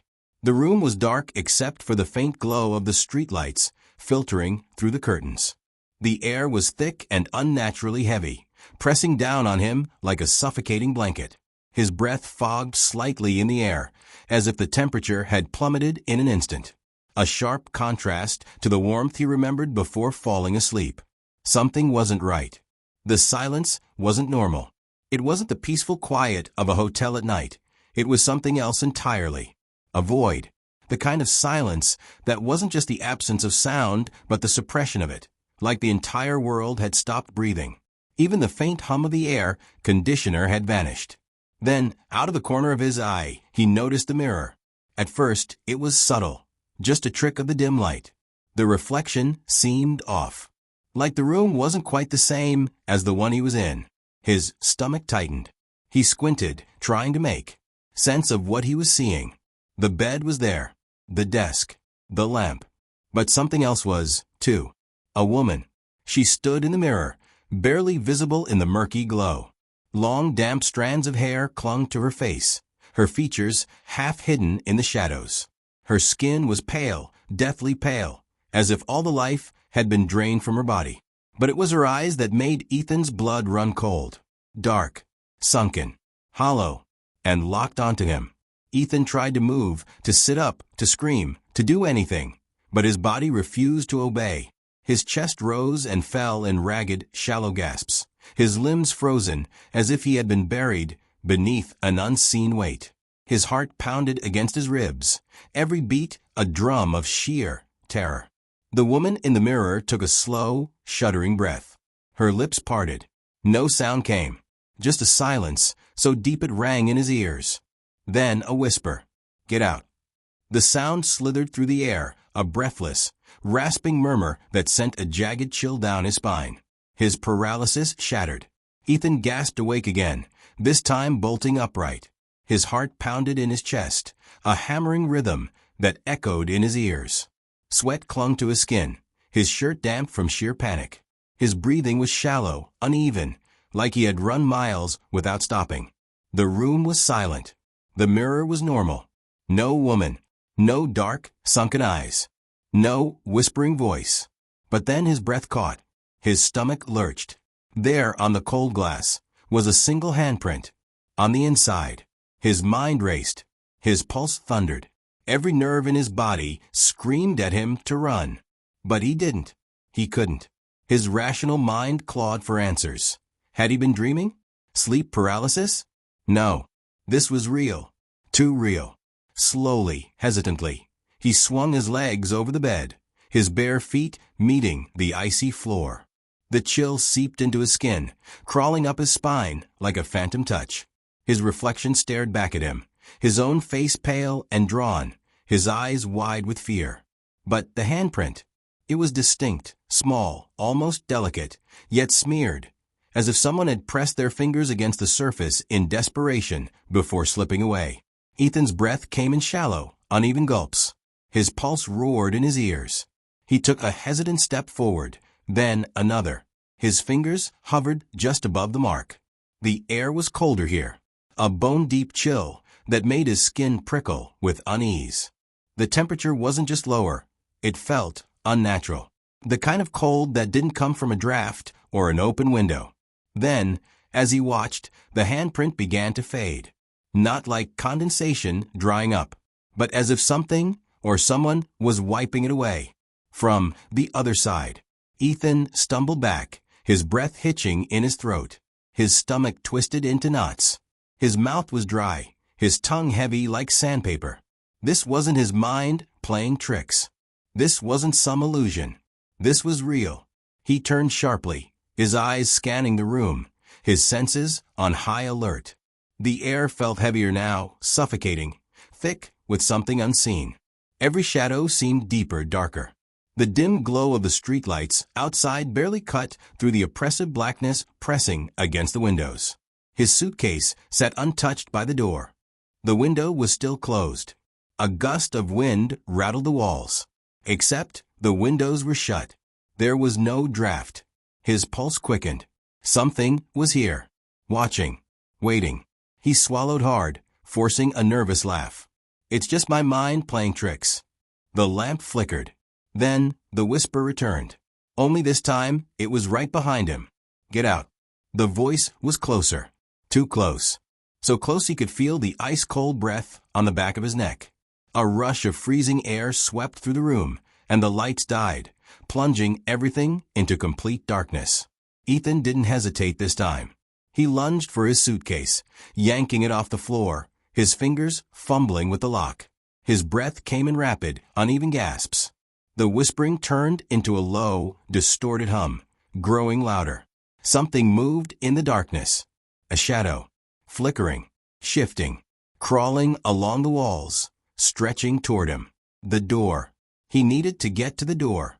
His trembling hands grasped the key. He twisted the knob. It wouldn't budge. It was locked. From the inside. His breath came in sharp, panic bursts. He banged on the door, his voice raw and desperate. Help. Let me out. No answer. No footsteps. Just silence. Then the whisper returned, right against his ear. You should have listened. His blood ran cold. Something moved behind him. A presence. A shape in the dark. He could feel it, tall, looming, hungry. Ice-cold fingers wrapped around his throat. The touch sent a violent shudder through his body. The grip tightened. Cold. Unforgiving. Stronger than anything human. Ethan tried to scream, but no sound came. His vision blurred. His lungs burned. The shadows swallowed him whole. The next morning, room 306 was empty. The bed was made. The suitcase was gone. And in the mirror, a single handprint remained, pressed against the glass, waiting for the next guest. A week later, the receptionist checked in another guest. another skeptic. Another name in the register. The key to room 306 was handed over. The cycle began again. The forest was eerily silent. Not the peaceful kind of silence, but the heavy, unnatural quiet that made every breath sound too loud.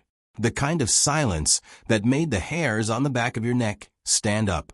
Jake adjusted the straps of his backpack and glanced over his shoulder. The sun was setting behind the trees, bleeding orange and purple into the sky. He had been hiking for most of the day, and his legs ached with exhaustion. But there was something else gnawing at him, a feeling, like he was being watched. He shook it off and focused on setting up camp. The clearing he had chosen was perfect, just enough space for his tent, surrounded by towering pines that swayed gently in the evening breeze. He had always loved the solitude of camping alone, away from the noise of the city. No distractions, just him and the wilderness. But as he unrolled his sleeping bag, that feeling returned. Stronger. Jake slowly turned, scanning the tree line. The woods were dense, shadows stretching long and jagged across the forest floor. The wind rustled through the leaves, but there was no movement beyond that. Still, he couldn't shake the unease creeping into his chest. He forced a chuckle. "Relax, man. It's just your imagination." But even as he said it, the feeling lingered. The fire crackled, sending flickering light across the clearing. Jake sat cross-legged near the flames, his knife resting beside him. He wasn't scared, just cautious. He sipped from his water bottle and let his mind drift. The night was quiet, the kind of quiet he should have found calming. But instead, it set his nerves on edge. Then he heard it. A snap. A branch breaking somewhere in the trees. Jake froze, his grip tightening around the handle of his knife. He held his breath, ears straining against the silence. Nothing. Probably just an animal. He exhaled slowly and forced himself to relax. But just as he reached for another drink, his eyes caught something, a shape just beyond the firelight. A shadow, standing between the trees. Watching him, Jake's pulse slammed against his ribs. The figure was tall, unmoving, blending into the darkness. It didn't shift, didn't flinch, just stood there. His mouth went dry. "Hello." His voice sounded weak, uncertain. No response. The wind picked up, rustling the leaves, but the figure remained. Then it moved. Not like a person walking, but like a distortion, a ripple in the dark. One moment it was there. The next it wasn't.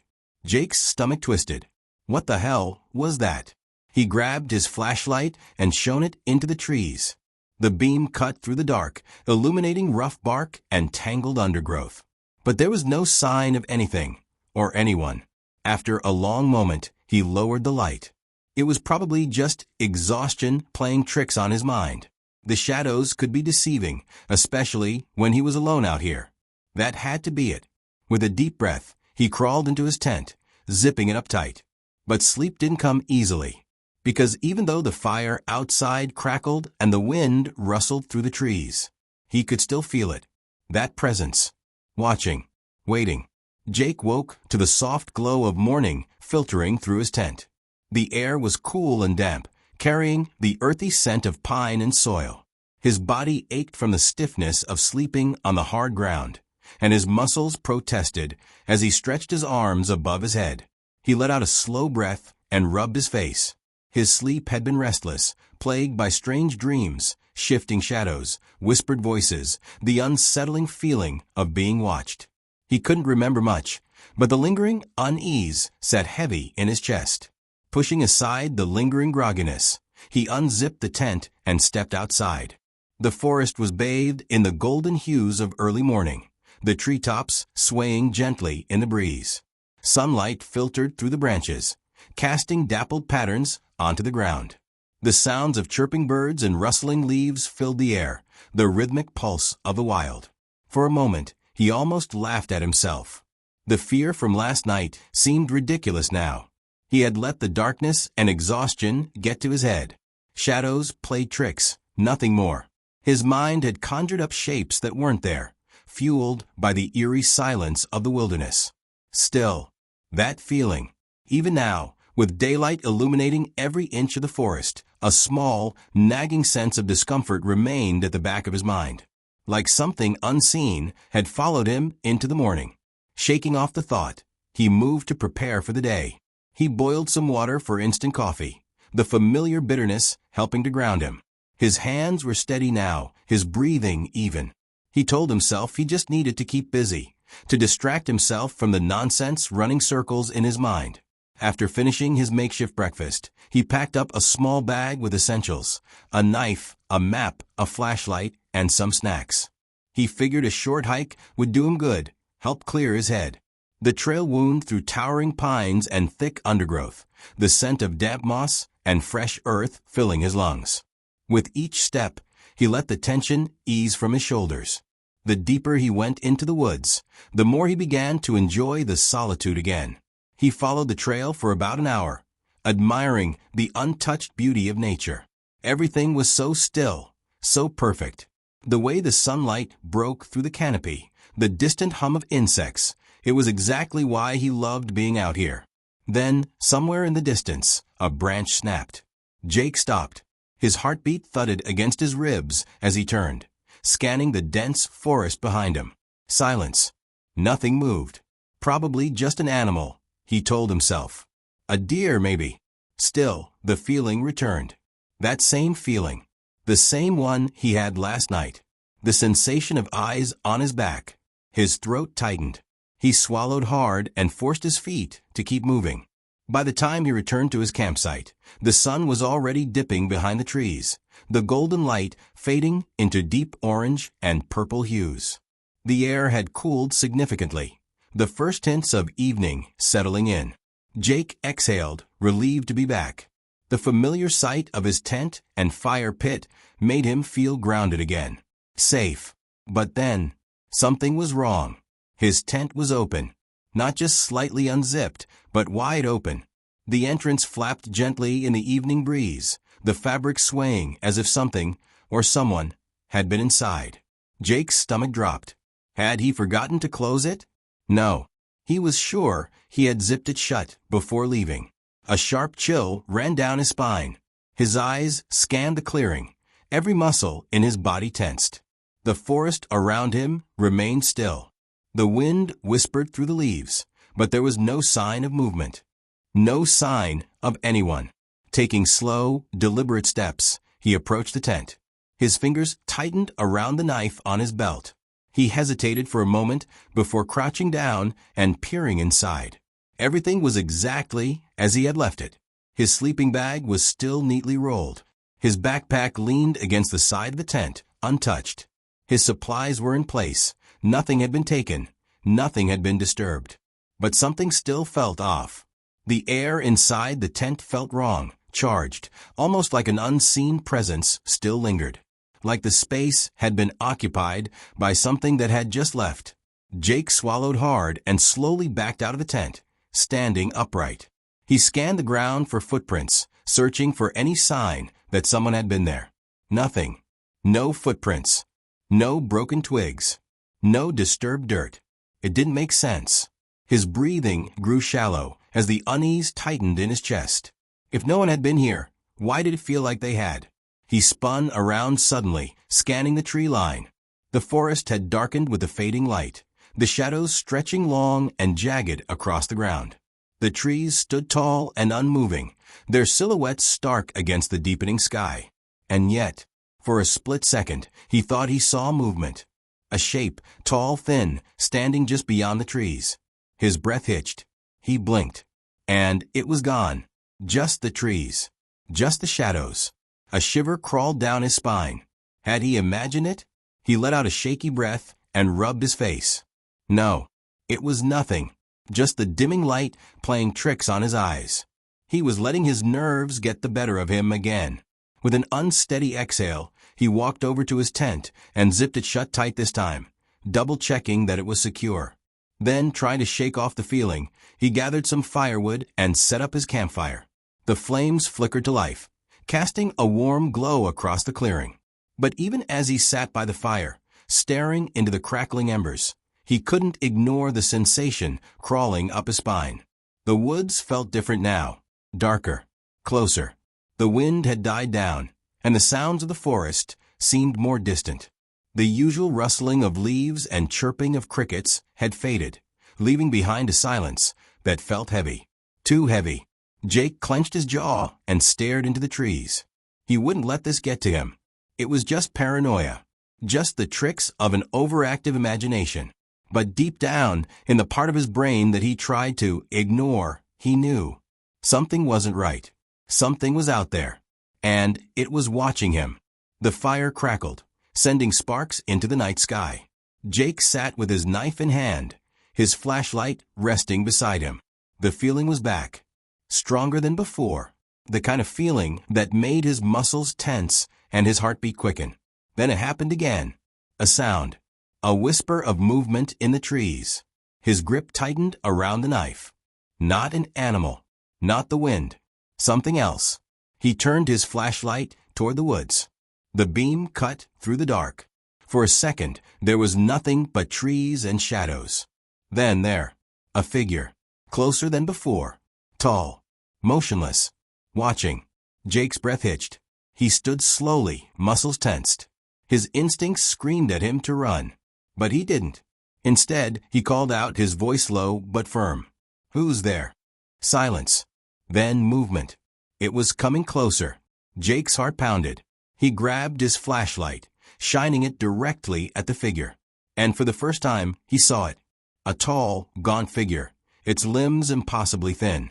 Its face was obscured by the shadows, but its eyes, black, empty, endless. A sharp, suffocating cold filled the air. Then it spoke. "Leave." The words slithered through the dark, a voice that sounded hollow, distant, ancient. Jake stumbled back, his flashlight shaking. His mind screamed at him to move, but his body refused to obey. Then, the fire went out. The darkness swallowed him whole. Jake ran. Branches tore at his arms, roots threatened to trip him. But he didn't stop. He didn't dare look back. The whispering was everywhere now, surrounding him, closing in. Leave. He reached the trail, his breath ragged, his legs burning. The trees loomed over him, twisting shadows in the moonlight. Then he saw it, standing at the edge of the woods, closer than ever. It tilted its head, those empty black eyes locking onto his. And then it smiled. Jake didn't wait to see what would happen next. He bolted. Didn't stop. Didn't look back. He reached his car, fumbling with the keys. His hands trembled, his breath coming in sharp gasps. The engine roared to life. He peeled out of there, gravel kicking up behind him. The last thing he saw in his rearview mirror, the figure, standing at the tree line, watching, waiting. And as he sped down the road, one final whisper followed him. "See you soon." Emily Foster was alone in her apartment when the phone rang. It was late, too late for anyone to be calling. She frowned, glancing at the clock. 11:47 p.m. Her phone vibrated against the coffee table, the screen lighting up with an unknown number. She hesitated. It could be a scam call, a wrong number, or something equally unimportant. But something about it felt off. The number looked familiar, almost like. She swallowed hard, her heart picking up pace. It looked like his number. No, that was impossible. She had deleted it months ago. Because her brother was dead. Her fingers trembled as she reached for the phone. The ringing seemed louder now, insistent, urgent. Finally, she answered. "Hello." For a moment, there was only static. A faint crackling noise. Then, a voice. Soft, distorted, but unmistakable. "Emily?" Her stomach dropped. She knew that voice. She knew it better than her own. "Matt?" Silence. Her breath hitched. It couldn't be. It couldn't be him. Matt had died 6 months ago in a car accident. She had identified his body herself. The funeral. The grief. The unbearable emptiness of losing her only brother. She had lived through it all. But now his voice was here, on the other end of the line. "Emily, listen to me." Matt's voice came again, shaky and urgent. "You have to leave. Now." Her skin prickled. "What?" she started, but the static flared, drowning out her words. His voice came through again, broken and desperate. "Emily, he's coming. Don't let him in." The call cut off. Silence. The line went dead. Emily stared at her phone, her pulse hammering in her ears. What the hell had just happened? She tried to call the number back. Disconnected. A cold shiver ran down her spine. Had she imagined it? Had the grief finally cracked something inside her? Her thoughts were racing, trying to make sense of what she had just heard. Then, a knock at the door. A single, deliberate knock. Emily froze. The air in her apartment suddenly felt too thick, too heavy. Slowly, she turned toward the door. Her phone slipped from her fingers, landing on the floor with a dull thud. Because beyond the door, in the dimly lit hallway, she could see a shadow, a tall, unmoving figure, waiting. Emily's breathing came in shallow bursts, her chest rising and falling in rapid succession. She forced herself to think logically. Maybe it was a mistake, a hallucination. Maybe she was hearing things, a trick of exhaustion, grief, stress. But the shadow outside her door was real, and it hadn't moved. A heavy, suffocating stillness filled the room, pressing down on her shoulders like an invisible weight. She took a shaky step backward. Her instincts screamed at her to run. But where? She was on the 3rd floor. No fire escape. No back door. The only way out was through the very door where he stood. Her mind replayed Matt's words, each syllable cutting through her panic like a jagged blade. "Don't let him in." Emily swallowed hard. She inched toward the peephole. Slow. Careful. Every movement is deliberate. She was terrified, but she had to see. The wood felt ice cold against her skin as she pressed her forehead against the door. With a trembling breath, she looked through the tiny glass lens. And there he was. A man. Tall. Dressed in dark clothing. Standing completely still. The hallway light flickered, bathing him in sporadic flashes of dim, yellowish glow. Her fingers dug into the doorframe. His posture was unnatural. Too rigid. Too deliberate. Like he wasn't just standing there, but waiting. Emily's stomach churned. His face was hidden beneath the shadows. She couldn't make out his features, but something told her she didn't want to. He wasn't shifting his weight. He wasn't swaying, breathing, adjusting his stance. Nothing. Like he wasn't human at all. A cold, creeping sensation ran up her spine. Emily took a step back, her fingers hovering over her phone on the floor, her mind racing. She had to call someone. The police. A neighbor. Anyone. Then, another knock. Harder. More forceful. Boom. Boom. Boom. The sound exploded through the apartment, vibrating the walls. Emily gasped, stumbling backward. Her legs felt like lead, heavy and useless beneath her. She clutched her chest, trying to steady her breath. But she couldn't. Her heart pounded wildly, erratic and frantic, her body teetering on the edge of panic. She wanted to scream, wanted to run, but all she could do was stare at the door. Boom, boom, boom. Louder this time, like a battering ram against the wood. Something in her gut twisted violently, sending nausea rolling through her stomach. This wasn't just some stranger. This wasn't a confused neighbor knocking on the wrong door. This was something else. A presence. Something that shouldn't be here. Emily pressed a trembling hand to her mouth, biting down on her lip to keep from sobbing. The knocking stopped. A beat of silence. Then, a voice. Low, raspy. Not Matt's. Emily. She sucked in a sharp breath, her blood turning to ice. He knew her name. The voice was wrong. Distorted. Like a recording played at the wrong speed. Slow dragging, inhuman. Like something trying to sound human. Tears burned her eyes. She clapped a hand over her mouth, willing herself to stay silent. Maybe if she didn't move, didn't breathe, he would leave. Maybe he would think she wasn't home. "Let me in." Her stomach twisted. No. No, no, no. It was a command. Not a question. A demand. The doorknob rattled violently, twisting, jerking, wrenching back and forth with unnatural force. The lock was held. For now. Emily stumbled back, gripping her phone so tightly her knuckles turned white. She had to get out. Now. She scrambled to unlock her phone, but her fingers were slick with sweat, shaking too badly to type 911. Dial 911. But before she could press the call button, the knocking stopped. Silence. Her ears rang from the absence of sound. Her heart pounded in her throat. Was he gone? She strained to hear. Nothing. Then, a whisper. So close. Too close. It was coming from inside the apartment. Don't turn around. She spun anyway, and nothing was there. But the moment she did, the knocking resumed. Louder, more violent, more desperate. Her body moved before her brain caught up. She bolted for her bedroom, slamming the door shut and locking it. She grabbed her phone and, with trembling hands, finally managed to dial 911. A woman's voice answered, calm and collected. 911, what's your emergency? Emily sucked in a shaky breath. Someone is trying to break into my apartment. The operator asked for her address. Emily whispered it as quietly as she could. Stay on the line with me, the operator said. Officers are on their way. Another knock. But this time, it came from inside the apartment. Emily's breath caught. Her eyes darted to the closet, the bathroom, the dark corners of her room. No, that wasn't possible. The voice from the other side of the door spoke again. Emily opened the door. Matt's voice. But it wasn't him.